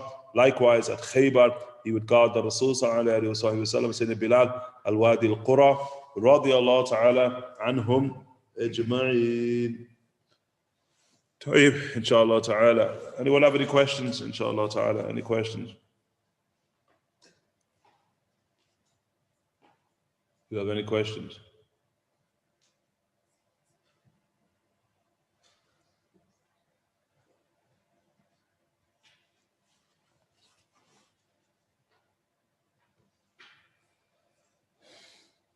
Wa alaikum salam wa rahmatullahi wa barakatuh. It's mentioned to have intellect, to leave intellect to one side when it comes to the deen. How then do you engage sacred knowledge without intellect? More so when we are trying to understand the logic or reasoning behind the teachings. Allah, we say when you use your intellect and when you don't use your intellect, that's what the transmission will teach you. So you must be in the circles of knowledge, and the circles of knowledge will show you when is it proper to use your intellect and when is it improper to use your intellect. Bearing in mind that Imam Abu Ja'far al-Tahawi, rahimahullah ta'ala, he mentions as one of his points of belief, of faith, that when the intellect is used in a manner that is improper, and the intellect is used in the improper place, it's disbelief. Disbelief. And then likewise he says, when it's not used in the place where it's proper to use it, it's also disbelief. And so knowing when to use our mind and when not to use our mind, that's the very shetting of the transmission. It's the affair of the transmission of itself. You take that from Arbab al-Khulub, yani from the Imams of the heart and the Imams of the law, likewise, inshallah ta'ala. Hakada. Wa alaikum salam wa barakatuh. As an outsider from the Ba'alawis, has an outsider from the Ba'alawis ever said, the Ba'alawis remind us of how the companions of the Messenger of Allah sallallahu alaihi wasallam have been like. I understand you may say we are nothing like them. You understand that, however, compared to the Muslims in the spiritual path, the Ba'alawis remind me of those, more so of those earlier Muslims. Allah ta'ala alam, yani, every age, mashallah ta'ala, has its people who resemble the Prophet sallallahu alayhi wa sallam, and has its people who resemble the companions of the Rasul sallallahu alayhi wa sallam, yani, as well. But likewise also, when we take from our teacher Habib Umar, the mercy of Allah subhanahu wa ta'ala is too vast for it to be limited to a specific group of people. That's very, very important. And as much as our transmission is the way of Al-Ba'alawi, the Imams of Al-Ba'alawi, the mercy of Allah subhanahu wa ta'ala is certainly not limited to the Al-Ba'alawi. Certainly not limited there. So that, and we take that from the Imams of Al-Ba'alawi themselves. Okay? And Rahmati wasi'at kulla shay. The mercy of Allah ta'ala embraces everything and embraces all of those, mashallah ta'ala, different masharib, different ways of embracing the Prophet sallallahu alayhi wa sallam in purity and sincerity. And so there are Imams, mashallah ta'ala, from all of the different masharib, all of the different madahib in the east, west, north, south of the Muslim world, mashallah tabarakallah, who have inheritance from the companions and can resemble the companions themselves, mashallah ta'ala. Like of the Imams of Al-Ba'alawi as an example, they set eyes on Abu Hassan al-Kurdi, Abu Hassan al-Kurdi of the Imams of Damascus. Imam Abu Hassan, his name Abu Hassan, Faqih sat in his presence, it was Jalal, it was far from Jamal, it was just Jalal. Yeah. Not saying he wasn't Jamal, but it was Jalal. Yeah. Faqih was like, one knows where you're frightened to move, frightened to say a word. Abu Hassan al-Kurdi. When the Imams of Al-Ba'alawi in the age, they said, when I saw Abu Hassan al-Kurdi, that they ashbah bis sahaba. There was like you're gazing right at the companions themselves when you see Abu Hassan al-Kurdi, rahimahullah ta'ala. He's not from the Manhaj al-Ba'alawi.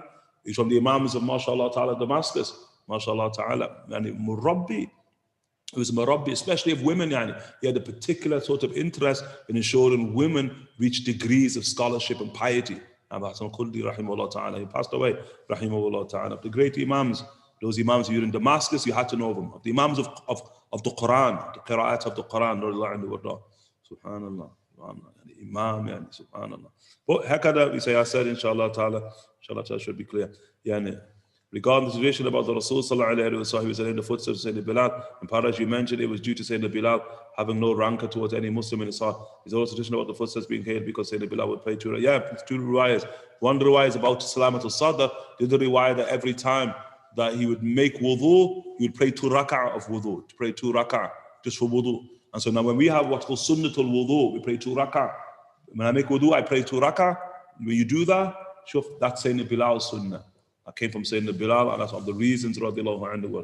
But remember wudu, as the Rasul sallallahu alayhi wa sallam, that the one who performs wudu, wa ahsan al-wudu, and comes with the dhikr, that's ma'rufa after wudu, the Prophet ﷺ, he enters paradise from any of the gateways he wants. And wudu is, mashallah ta'ala, high. Yani. Wa alaikum assalam wa rahmatullahi wa barakatuh. And Allahu A'lam, and can you kindly mention who Haritha is, the father of Hind and Asma? Allahu A'lam who their father is, but it's Haritha from Banu Aslam, Allahu Ta'ala A'lam. But it's not the Haritha that maybe you're more so accustomed to, quote unquote, in terms of, although there were several Harithas, but it's not him, in case that's what you're trying to think. What's the hikmah in Umar anhu ordered to burn down Sa'd ibn Abi Waqqas anhu? Like the wisdom there is separating yourself from people, leadership. In the leadership there, I'm talking about the khilafah leadership. People should always have access. We mentioned the situation of the woman there in the hadith in the Sahih, who finds the Rasul in Baqi', sallallahu alayhi wa sallam, and the Prophet finds it in Baqi', and she's crying over the death of one of her children.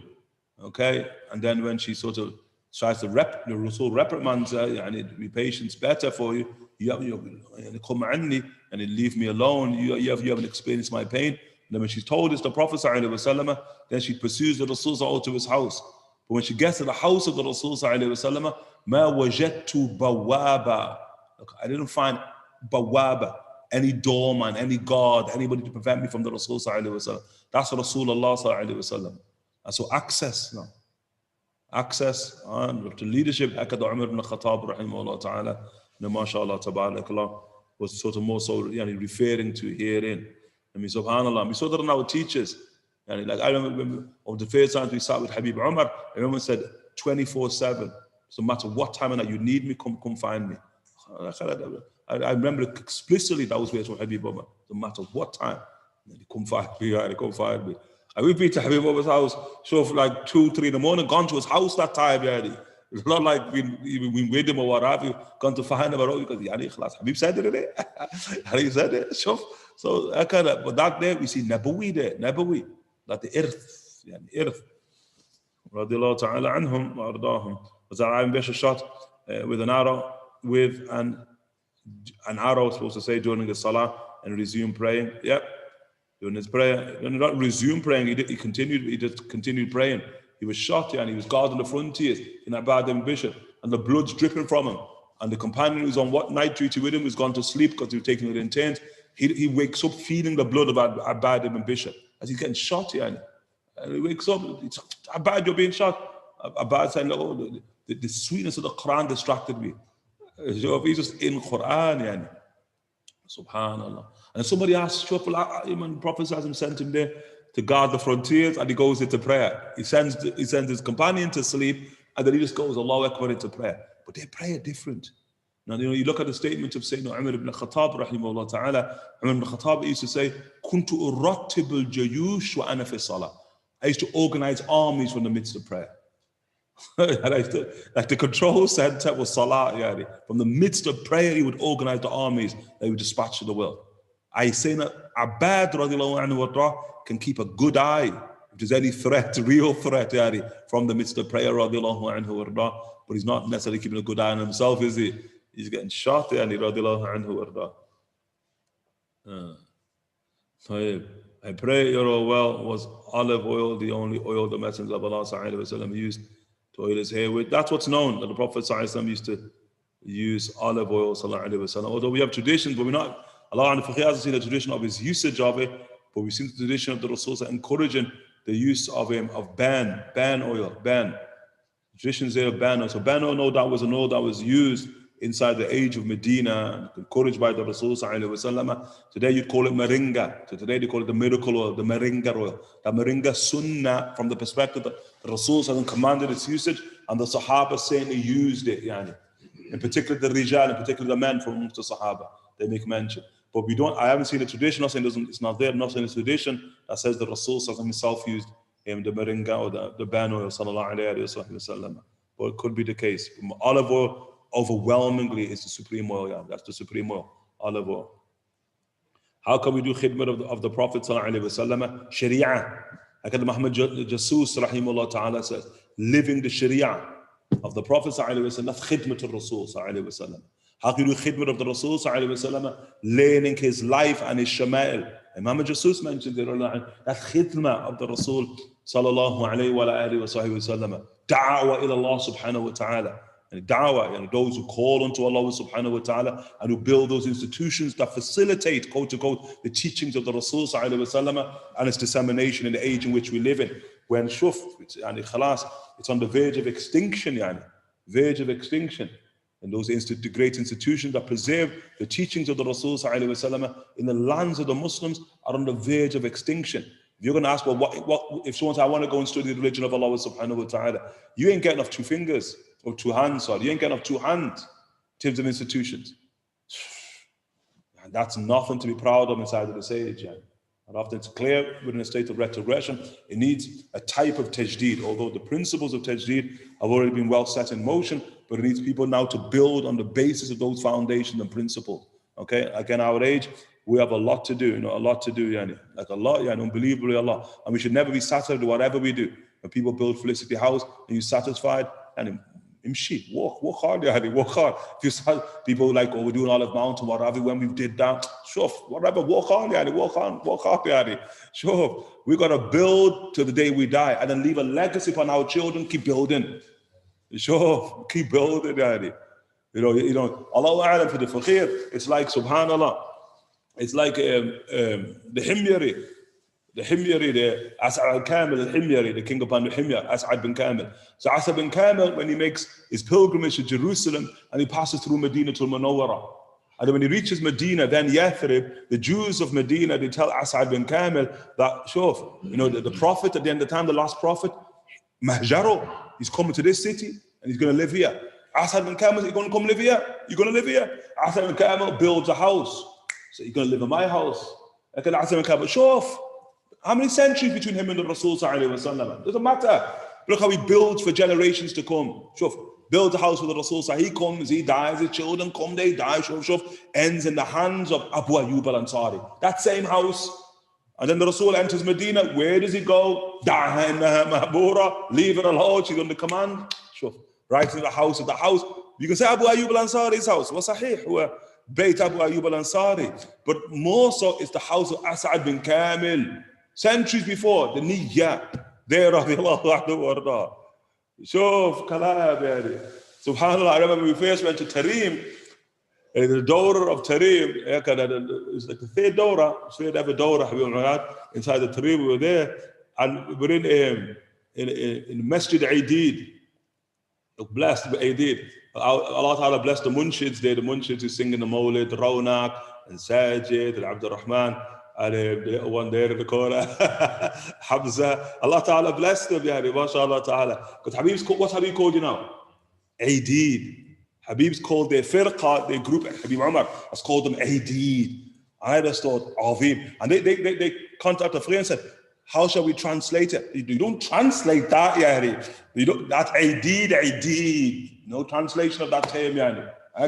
And Habib Umar's dawah, that's where it begins, in Aidid.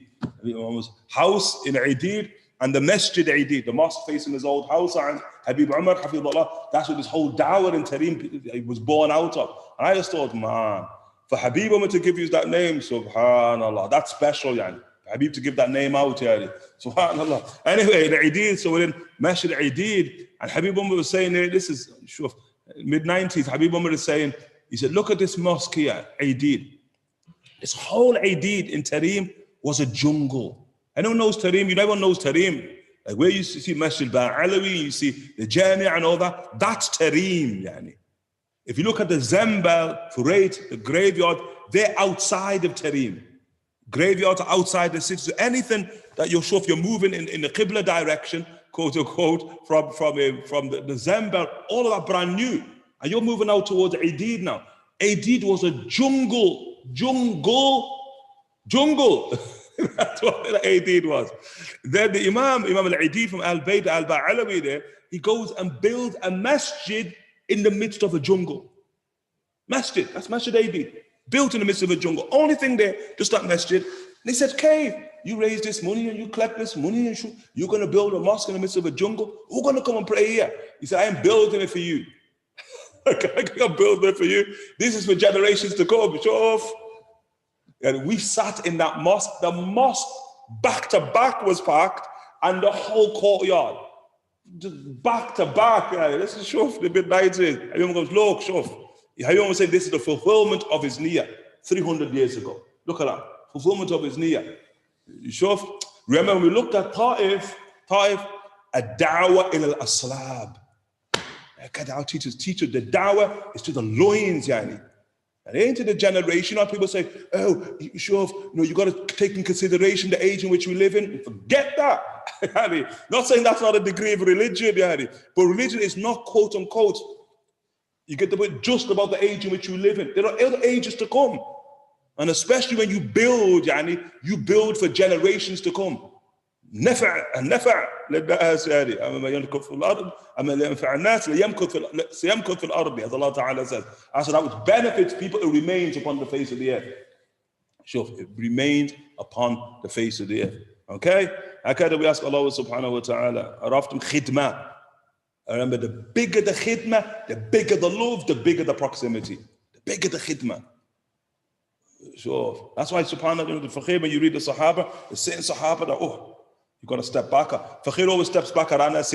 Always. A lot of them, others for other reasons. But Anas, you've always got to go, Khadim Rasulillah sallallahu alayhi wa sallam. So if you got that side, Khadim Rasulillah. And Anas ibn Malik radiyallahu anhu warda. خادم رسول الله صلى الله عليه وعلى آله وصحبه وسلم قال سمعت رسول الله صلى الله عليه وعلى آله وصحبه وسلم خدمت رسول الله صلى الله عليه وصحبه وسلم 10 سنين وقال وما قال لي قط لا وما قال لي قط لما فعلت هذا. شوف أنس رضي الله عنه وارضاه. خدمة. May Allah Ta'ala make us from the khuddam, from the people of khidmah.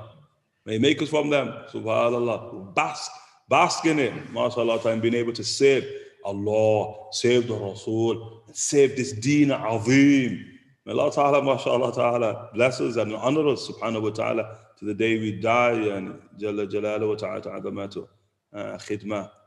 What was the name of the mother of Sayyidina Bilal? Naseet, I forgot her name, it's not coming to me. Yani, Abdul Malik al-Nara. Alaikum salam wa barakatuh.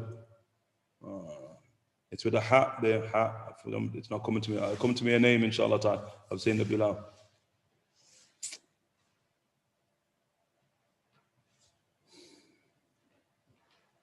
I don't know. Tayyib, we love. There you are. That's doing me there. Okay, saying the Bilal.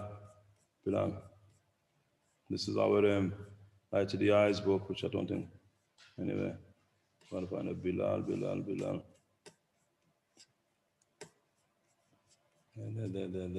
Bilal. Let me get his name. Yeah, Hamama. His mother was Hamama. Yeah, Hamama.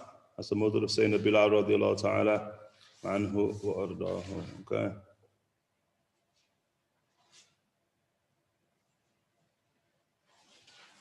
طيب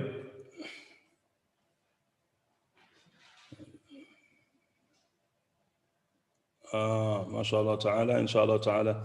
We love and hope to visit you soon, inshallah ta'ala. Adam from DC. Allah ta'ala bless DC, inshallah ta'ala. He's got a lot of work to do there with Biden, inshallah ta'ala. Don't believe that he's better than Trump, but it is as it is, isn't it? And the people, subhanAllah, people like celebrated Trump's out, isn't it? And then now you got Biden, subhanAllah. And then you actually look at records, yani. Biden got a far worse record than Trump, yani. Subhanallah. So these people murderous, man. These people murderous, subhanallah, murderous. La hawla wa la quwwata illa billah. The ways tribulations make you laugh, they're comical, yani. Subhanallah. And what an age when quote unquote, yani, you got a choice between demons, yani. You can vote for Iblis or Iblis's brother. Sure. And then what even worse age when you're happy you voted for Iblis's brother. Like, I didn't vote for Iblis. I voted for Iblis's brother, yani. Subhanallah. La hawla wa la quwwata illa billahi al-aliyyil azim. Ask Allah Ta'ala for two. And again, I don't think we're looking at across the pond as if it's all rosy on this side of the water. You know, really sure. Oh no, but we should vote the good we can do, and you know. And Allah Alam, let's vote for Allah Ta'ala, let's vote for the Rasul Sallallahu Alaihi Wasallam. You know, I mean, let's vote for that law to be enacted, innit? That's the Sharia. You know, at the point we live in accordance with the law. لصلاحيتنا. It's for us. صالح لكل مكان ولكل زمان ولكل إنسان. The law that Allah subhanahu wa ta'ala revealed. Subhanahu wa ta'ala. Allah Ta'ala bless our sister Sabiha there. Because that's the right type of question. How can we save? Look, that's what we should be concerned with. Look, how can we do khidmah of Habib sallallahu alaihi wasallam? That there should be our concern. Look, it's like saying Rabī bin Ka'b, yeah, you married now. Like, why are you married? Nah, women distract me, distract me from your khidmah. Sure. You see that? And there's so pressure in there, obviously, and the Rasul marries him. And guess what woman he married? Because look at the Rasul Samaha, isn't it? Fulana. There. And the Fakir, obviously, I think a sir there in the tradition where he said Fulana. I didn't even tell us her name. So that woman, Makhmula, hidden, Mastura, hidden there. That woman, that type of woman there was Makhmula, Mastura. لا تشغلك يعني عن ذكر الله. لا تشغلك وتلهيك عن خدمة رسول الله صلى الله عليه وسلم. Won't distract you whatsoever. Shuf. That's a question of muwaffaq, a question of tawfiq. As simple as some people think, well, that's a simple question. Nah, if it's so simple, why didn't you ask the question then? Isn't it? SubhanAllah. It's concerned with the khidmah of the Habib sallallahu alayhi wa alihi wa sahbihi wa sallam. Allah bless Adam. Inshallah, Allah bless you. Inshallah ta'ala, protect you is all there. DC, inshallah ta'ala. Wa alaikum assalam wa rahmatullahi wa barakatuh. If our daughter involved in social media not listen to us, what is the best thing we can do as a parent? First thing, take it to the doorstep of Allah subhanahu wa ta'ala. Dua. And then, again, the question is not so simple, but how old is your daughter? You get the point. And then it's not how old your daughter. Let's sort of look at the issue, the tarbiyah of your daughter since when? And you've got to ask the question, why isn't she listening to you?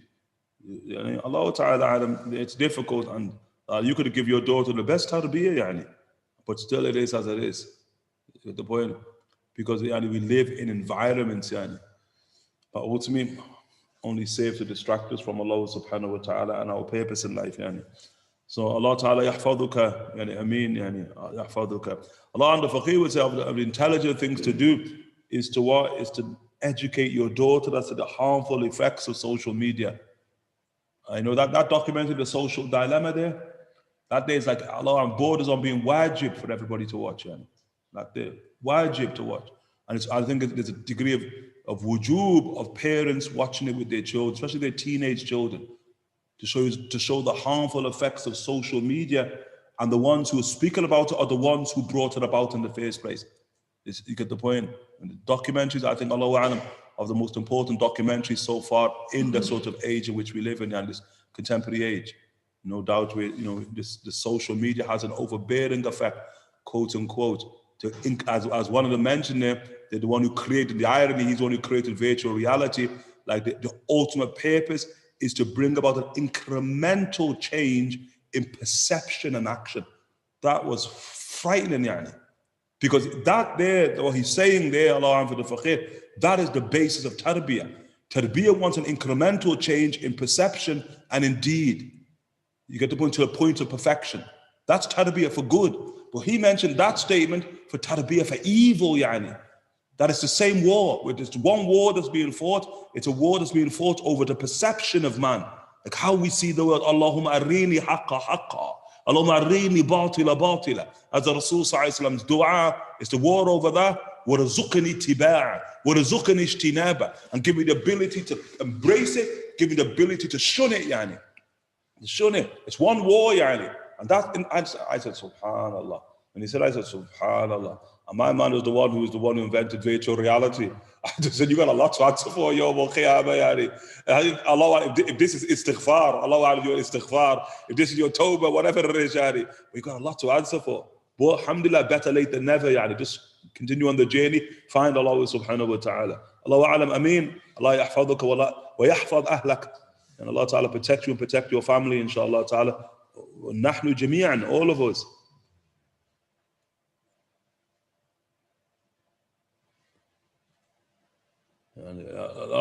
Sharif, I know it's like 11:45. What you want a bedtime story here, Yani? Look, Sharif, afwad, inshallah ta'ala. Let's look at the when the Rasul alaykum salam wa rahmatullahi wa barakatuh, when the Rasul was not happy with the Sahabi's response of wanting Jannah and protection from the fire alone, and thereby guiding to ask for his companionship in Jannah, so as if the Rasul or seeing the company of his Sahaba in Jannah. No, Rasul ain't seeking the company of his Sahaba. Rasul got higher company. Al-Rafiq al-A'la, Al-Rafiq al-A'la, Al-Rafiq al-A'la. The highest company unto the highest company. They're the last words of the Rasul. So his intent in the next word is very, very clear. Sallallahu alayhi wa sallam. But no doubt he's seeking for his companions his companionship. And he wants the greatest things his companions could ever have, which is the companionship of the Prophet sallallahu alayhi wa sallam. It's not the Rasul seeking their companionship. He's seeking for them his companionship. Sallallahu alayhi wa alihi wa sahbihi wa sallam. And again, the issue of saying Rabī ibn Ka'b, because now darajatu arfa'. Because many people asking for Jannah and being saved from the fire, that's a great thing to ask Allah Ta'ala for, very, very clearly. Allahumma inna nas'aluka ridaka wal Jannah wa na'udhu bika min sakhatika wa nar. It's a great thing to ask for. What darajat, yani? The people of darajat. And Imam al-Ghazali, rahimahullah ta'ala, he says somebody who worships Allah subhanahu wa ta'ala out of desire for Jannah and a fear for hellfire, he calls that tijarat al-abid. He calls it the trade of slaves. That's a slave. That's a trade of a slave there. That's not and I mean a slave in a negative sense. It's like, what do I get out of it?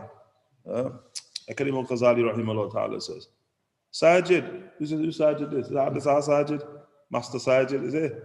So the hadith about if someone comes to your home to kill you, take your rida, is that a general command applicable to all, or was that specific to the companion question? Don't worry, Sergeant. We know you out the window anyway. We know you out the window, Sergeant. Your jiu-jitsu ain't gonna help you at that time. I'm gonna put him in an arm lock and a key lock. I'm gonna arm him. You're gonna triangle him, Sergeant. And Allah bless you, Sergeant, inshallah ta'ala. You cannot say that it was a general. It had general applicability. Why? Because you have Sahaba on different sides here. And so we're not going to say this. If it had general applicability, then the Prophet would have made sure that was understood by all the Sahaba, which is clearly not the case. But saying that Muhammad bin Maslama is a very dangerous man, yani. And so the Prophet no doubt addressing somebody like him. You get the point? Like, it's very particular to that type of person. Maybe we can speak about saying Muhammad ibn Maslama like an archetype of a man who knows violence, yani. You read it? And someone like that, yani, they can go wrong, quote unquote, in times of tribulation, yani. Like, it's very clear there were very dangerous people from amongst the Sahaba, and it's very clear of them went wrong. That's clear, yani. Of them went wrong. In fitan, there's those who are right and there are those who are wrong, yani. And so, because there was two sides, there are those who went wrong. But there's a type of person who's more prone to go wrong in times of violence due to violent nature. And the Rasul took someone like him to the opposite extreme. Because for that day, subhanAllah, for somebody like him to do that, yani, that shows you the type of discipline that he ultimately attained in life. Radiallahu anhu wa rad. No, Adam, Sajid, inshallah ta'ala. Sajid, come and speak to us when you got your black belt, innit? Wa alaikum assalam wa barakatuh. You mentioned how a name has a big impact on a person, and also how the first 5 years of Shahada have been great. Being on account of all the stories you have shared of the Sahaba, you demonstrate how a name has a great blessing if someone changes their name as an adult 30 plus to one who has a better meaning. That's kind of a positive on the person. How tall was Sayyidina Abdullah ibn Mas'ud exactly? You mentioned the exact height in the previous speech. Yani is dhira' wa shay, yani. So yani Sayyidina Abdullah ibn Mas'ud rahimahullah ta'ala, clearly less than 1 meter. You'd put him between 60 and 70 centimeters in height. Sayyidina Abdullah ibn Mas'ud. Okay? Is it true that the sun did not rise until Sayyidina Bilal performed the adhan for Fajr? I don't get the question there. Is the sun did not rise until Sayyidina Bilal performed the adhan for Fajr? What's the question there?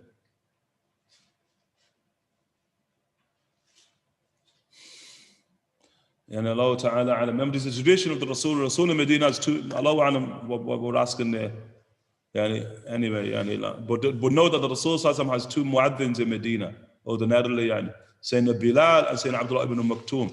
And they differ in this regard, but of the transmissions there, that the first adhan for Sayyidina Bilal and the second adhan for Abdullah ibn Maktoum. And that's maybe what you're referring to. The first adhan for Sayyidina Bilal, he makes the adhan for tahajjud, Sayyidina Bilal, for tahajjud. We hear the voice of the Prophet ﷺ, the Prophet eat for the voice of the voice of Bilal, and stop eating for the voice of Abdullah ibn Maktoum, the Prophet ﷺ says. And so the voice of Bilal, when you hear that voice, you know it's tahajjud. And in Siyam, you know it's time to eat, to have your, what's it called? Suhoor, to have your suhoor, it's time to have your suhoor. But now when you hear the voice of Abdullah ibn Maktoum, Fajr entered. You better stop at that point. Food in your mouth, spit it out. Okay, maybe that's what you're referring to. Allah Ta'ala alam. What gifts did the Negus Najashi send for the Prophet Sallallahu Alaihi Wasallam? And he will come to that in relation to the Najashi, but the Najashi sends the Prophet Sallallahu household goods. He sends the Prophet Sallallahu khuf, what have you, from the Najashi to the Rasul Sallallahu Alaihi Wasallam. I said, do we know the likes of Abu Jahl, Abu Lahab were buried, or did the pagan Arabs bury their bodies? Abu Jahl, khalas, he's in the Qalib, he's in Badr, Qalib Badr. Rasul threw their bodies into the well of Badr there. هل وجدتم ما وعد ربكم حقا إني وجدت ما وعدني ربي حقا. He's speaking to them as they're all in the well of Badr. Did you find what your Lord promised you to be true? I found that my Lord promised me to be true. Because the Rasul said, Umar ibn Khattab, Ya Rasul, Amwat. They're dead, Ya Rasulullah. How do you speak to them? The Prophet said, Ya Umar, they hear me better than you hear me. The Prophet sallallahu, and he says, Allah Abu Lahab, and the Zahir Abu Lahab, you probably find him in Hajjun, but not to be mentioned, and not to be visited. Abu Lahab, Nasallallahu Sallallahu Alaihi. But Hajjun, you're going to find him in Hajjun, is the graveyard of Mecca. That would have been the Zahir. So it says Abu Lahab, he's the head of Banu Hashim when he died. But subhanAllah, in the books of law, doesn't matter where you're buried, Allah sends you somewhere else. You could have been Hajjun. It's like, in the books, in Shafi'i Fuqaha, inside the Kitab al-Janazah, in the chapter of the funeral prayer, they have it there, subhanAllah. That like you can have a person, a Muslim, you have the other case of a Muslim who was buried inside of Europe, okay? And then there was someone buried inside of Bakia, okay? And then, the Muslim Sadiq ma'Allah Ta'ala was buried inside of Europe and Aina landed the Kuffar. Once they hit the Barzakh, Allah took their body all the way to Bakia. And that person who was buried inside the Bakia, there, because he was not fitting to be from Ashab al-Bakia, Allah Ta'ala took his body, exchanged it, sent it to Europe. Sent it to the lands of Kufr there. Subhanallah. Yeah. So, Allah Alam, it doesn't necessarily, don't think it's definitive where somebody places you in the earth. What's definitive, like they say, look, I think it's interesting in theology, in Aqeedah and Tawheed, they say the qabr, the grave, is where the constituent body parts settle. Not that word settle, it's where they end up. That is your grave. So it's not necessarily where it begins, yet we bury them there. That's his grave. Is that where it settled? Is that where it ended up? Or did Allah Ta'ala once, quote unquote, ashes to ashes, dust to dust, Allah Ta'ala send that body somewhere else. Jalla Jalaluhu wa Ta'ala. Is the names Harith and Huwayrith the same? And Huwayrith Tasghir. Huwayrith is the diminutive of Harith. Okay, Harith. Prophet says, Astaq al-ism Harith. The Rasul said, the most truthful of all names is Harith. And Harith, a tiller, someone who tills the land. And Harith, it's a tiller. It's also one of the names, the Arabs could use that name for a lion as well. A lion, Harith, of their 300 names. And then Huwayrith is a tasghir. It means, if you say that if Harith is the tiller or Harith is the farmer, then Huwayrith is the endeared farmer, ala ta'nis, or it's the small farmer, the minor farmer, ala tasghir. Okay, if it's a lion like the cub, Huwayrith could mean. Is Dajjal Iblis's brother? No, he's not Iblis's brother. Okay, remember Iblis, jinn, demon. The Dajjal, either human or he's half human, half jinn, but he's not the brother of Iblis. Because if he's the brother of Iblis, then who's Iblis' dad? Like, just imagine being the dad of Iblis, yani. Subhanallah. Subhanallah. It's like the Antichrist. The Prophet said, there's nobody, Adar, there's nobody who's more harmful for their parents than him, the Antichrist. I mean, he has parents, the Antichrist. Subhanallah. That's part of his narrative, how we know who the Antichrist is. Subhanallah. How long did we live in Tareem? يعني. How can we, alaykum assalam wa rahmatullahi wa barakatuh, how can we act upon the hadith of the Rasul sallallahu alayhi wa sallam, where he describes that the one who takes care of an orphan is like this with me in the day of judgment? What is the practical steps that can guarantee one the promise of the Rasul sallallahu alayhi wa sallam? Simple, Allahu a'lam, I think simple. One is in an age of orphans. There's mass displacement, quote unquote, and of children in general, never mind children whose parents were people of faith. And so of the ways, quote unquote, one can live the tradition of the Rasul sallallahu alaihi wasallam is to adopt children. That they're very, very clear. Yesterday we spoke about the tradition of Sayyidina Zayd bin Amr bin Nawfal. That was Jahiliyyah. Look at the children that he was sort of protecting from harm, even the harm of their own parents. Shuf Zayd bin Amr bin Nawfal, that was Jahiliyyah, the great Hanif there. And so that's one of the great ways. And also a great way is to become a person who, we talked about before about institution building, build orphanages, and build institutions that take care of children. That of the things, يفرح النبي. It makes the Rasul something really, really happy. Sallallahu alayhi wa sallam. And our teachers out like Habib Umrna, it's of a thing that they have like privately counseled and emphasized to the faqir personally, orphanages. So that day we know it's dear to the heart of our teachers, and it's extremely dear to the heart of the Prophet ﷺ, which is the reason why it's dear to the heart of our teachers. What benefits are there in the word of Latif you pray? What are the secrets? Allahu Alam Saf. I don't think there's data today. Sorry, what was the name of the documentary that you just the social, what's called the social dilemma? Social dilemma. It's called the social dilemma. I don't have a question. I just want your dua, especially in relation to my marriage and your bringing of my children. Marhaba, Allah Ta'ala yahfadh wa yuwafiquki inshallah fima yuhibbu wa yarda subhanahu. And the sword narration is important as to how Allah protected the beloved as without any gods. And didn't we mention the relationship as we mentioned, isn't it? The Ghatafan. You want the Ghatafani? I think the Ghatafani who tracks the Prophet ﷺ and the Sahaba. I think we've taught you before, Sharif.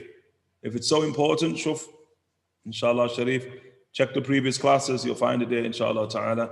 And we've got to try and get through all these questions. Yeah. Yani, is the Negus considered to be a Sahabi? Yani, is it considered to be a Sahabi? Yani, it can be asked, is he considered to be a Sahabi? That's a question. Why? Because he doesn't see the Rasul sallallahu alaihi wasallam, doesn't meet the Rasul sallallahu alaihi wasallam, at least in terms of quote unquote ordinary experience. Although his body is brought to the Prophet sallallahu alaihi wasallam about that point of death, isn't it? And it's placed in the Qibla wall. Hadith of Sahih Bukhari is placed in the wall of the Qibla, and the Rasul plays what's called Salat al-Ghaib over the Najashi. But is he a Sahabi? A Sahabi is somebody who meets the Rasul sallallahu alaihi wasallam, whilst he's living and whilst the Prophet sallallahu alaihi wasallam is quote unquote living inside of the dunya. Yani believes in the Prophet sallallahu alaihi wasallam. Third condition, وَمَاتَ عَلَى الْإِيمَانِ, and dies upon faith. And so the only thing we're looking at, the first one, did he meet the Rasul sallallahu alaihi wasallam? He was certainly alive when the Rasul sallallahu alaihi wasallam was alive. One, he certainly believed in the Rasul sallallahu alaihi wasallam. Two, and he certainly died upon faith. So it's the first issue. Is he Sahabi or not? Subhanallah. How do we endeavor for our wealth not to go against us when we leave the life, especially when there are bills, worldly expenses to be paid for, but we also want to complete reliance on Allah subhanahu wa ta'ala? Alhamdulillah. Khalas. Ta'aqqal thumma tawakkal. Be sensible and then place your reliance upon Allah subhanahu wa ta'ala. And so if we have bills in life, mashallah ta'ala, then inshallah ta'ala, just ensure that your bills are covered and taken care of or whatever. The problem is ba'da dhalik. The issue is after that now. So it's not the issue of the house you live in necessarily. Although Ghazali's got something to say about that. It's not the issue of the clothes that you wear necessarily. Although Ghazali's got something to say about that. It's not the issue of the food that you eat, water that you drink, juice that you drink, shay, voila, that you drink. But Ghazali's got something to say about that. You hear there? But the issue is now ba'da dhalik. You got your house, you got your food, you got your clothes, you got your mount and what have you. Now after that, I just surplus wealth. That's also the issue. And no doubt, obviously, when you move, the higher somebody moves into ranks, they're not even looking at surplus wealth. They're just looking at wealth, period. Yeah. Not necessarily that which is surplus. But in terms of your haqq, and your haqq is khalas, no doubt, to ensure that bills are covered, inshallah ta'ala. But yeah, and it is what it is. Some people say Sayyidina Bilal had a lisp and would say, Mam Sharif, and would say, Ashad instead of Ashhad. Is that true? It's been said, but Allah subhanahu wa ta'ala knows best. The question about the adhan of Bilal, it's a common story. The subcontinent scholars mention that once Sayyidina Bilal was told by some of the companions not to give the adhan, that someone else will give it instead. But apparently Fajr didn't come in without the adhan of Bilal as a sign of how beloved the adhan is to Allah. Okay, Sajid, Allah ta'ala. I thought you'd run out the window, Sajid. Allah a'lam. We not hear the transmission there, inshallah ta'ala. Can you please read the waqi'ah of Sayyidina Bilal on his death? He's happy to meet the boy. That's bedtime stories here, isn't it? No, Shuf, no. Sorry, not directly to the topic. Okay, you're going to have to excuse the faqir then for moving on from your question about Dabat al-Ard. The significance of the ring that he uses, was it a prophetic ring? In the Dabat al-Ard, end of time, significance of the ring is the ring of Sulaiman. It wasn't the Prophet Prophet's ring, but the Prophet's name is upon the ring of Sulaiman. Is it referential to gaze, wa alaikum assalam, at the sky directly from a vertical point, knowing that the Prophet would mainly keep his gaze low? The Imams consider it to be reprehensible. The Imams, rahimahullah, can consider it to be makruh. The Shafi'i can consider it to be makruh, to gaze up, to gaze up. Okay, even in dua, they can consider that to be the case. What is the ruling of the relationship of a mother to an adopted son or a father to an adopted daughter in regard to the practical household dynamic once the adoptees reach puberty? Allahu a'lam. You're in the madrasa, you can ask that in the madrasa. It's not necessarily the dars. Okay, Rayhad.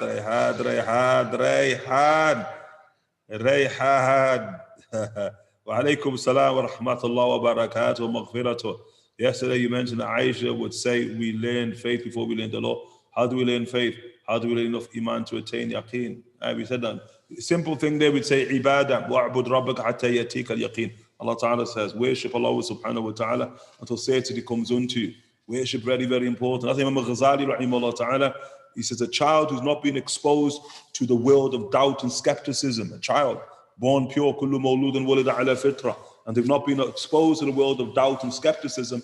Remember Ghazali rahimahullah ta'ala says, don't even expose them often to the teachings of the law as has been codified in the books. Because often the teachings of the law and theology has been codified inside of the books, they're often answering the doubts that are in the minds of people. So you answer a doubt, the answer contains a doubt. So Ghazali rahimahullah ta'ala, don't even expose them to those type of teachings. Rather loose the child in worship. Just allow the child just to worship now. In their pure worship. That now protects their fitrah and now it strengthens their yaqeen. Like Imam Ghazali rahimahullah ta'ala says. Remember, Islamic tradition, in a sense, is tatabbub. It's medicine, it's curative, it's curing ailments of the heart. But remember, children ain't born with those ailments. كل مولود ولد على فطرة ولكن, however, the Rasul sallallahu alaihi wasallam is the parents. يهودانه ويمجسانه وينصرانه. Hadith al-Bukhari is the parents who now alter the state of the child. And the parents doesn't mean father and mother alone. It means the environment. It alters or it can protect. Okay? And so now, if you want to put yaqeen, ibadah. Every act of worship has the light of certainty in it. And so the more worship that a person has, then the more certain they become. Okay? Sir, asrar inside of the worship that Allah subhanahu wa ta'ala and He prescribed for the ummah of the Rasul at the hands of the Rasul sallallahu alayhi wa sallam. Aywa.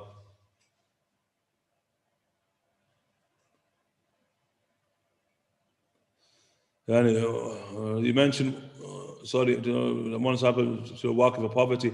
Are there any dua that you can remember someone who was debt and struggling? أقضي عن الدين أغني من الفقر دعاء الرسول صلى الله عليه وسلم. Oh Allah, make me independent of debt. Oh Allah, settle my debt and أغني من الفقر, make me independent from poverty. I got a dua of the Rasul صلى الله عليه وسلم. Did Sayyidina Abdullah ibn Mas'ud in the Quran off Sayyidina Ali as well.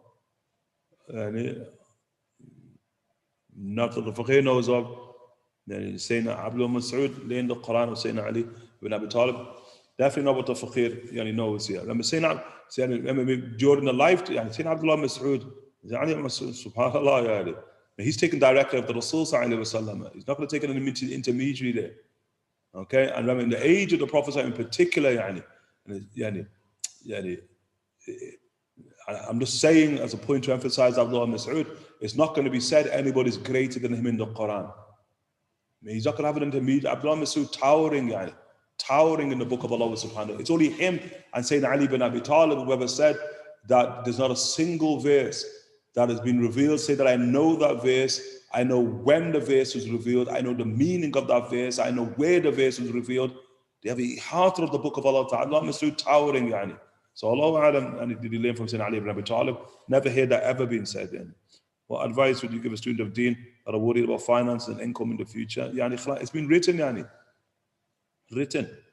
اجتهادك فيما ضمن لك وتقصيرك فيما طلب منك دليل على انتماس بصيرة منك. Ibn Atta al-Iskandari says in his hikam, اجتهادك فيما ضمن لك, your struggle, your worry, your toil over what God has guaranteed. What's that? Rizq, dunya, finish, intihar.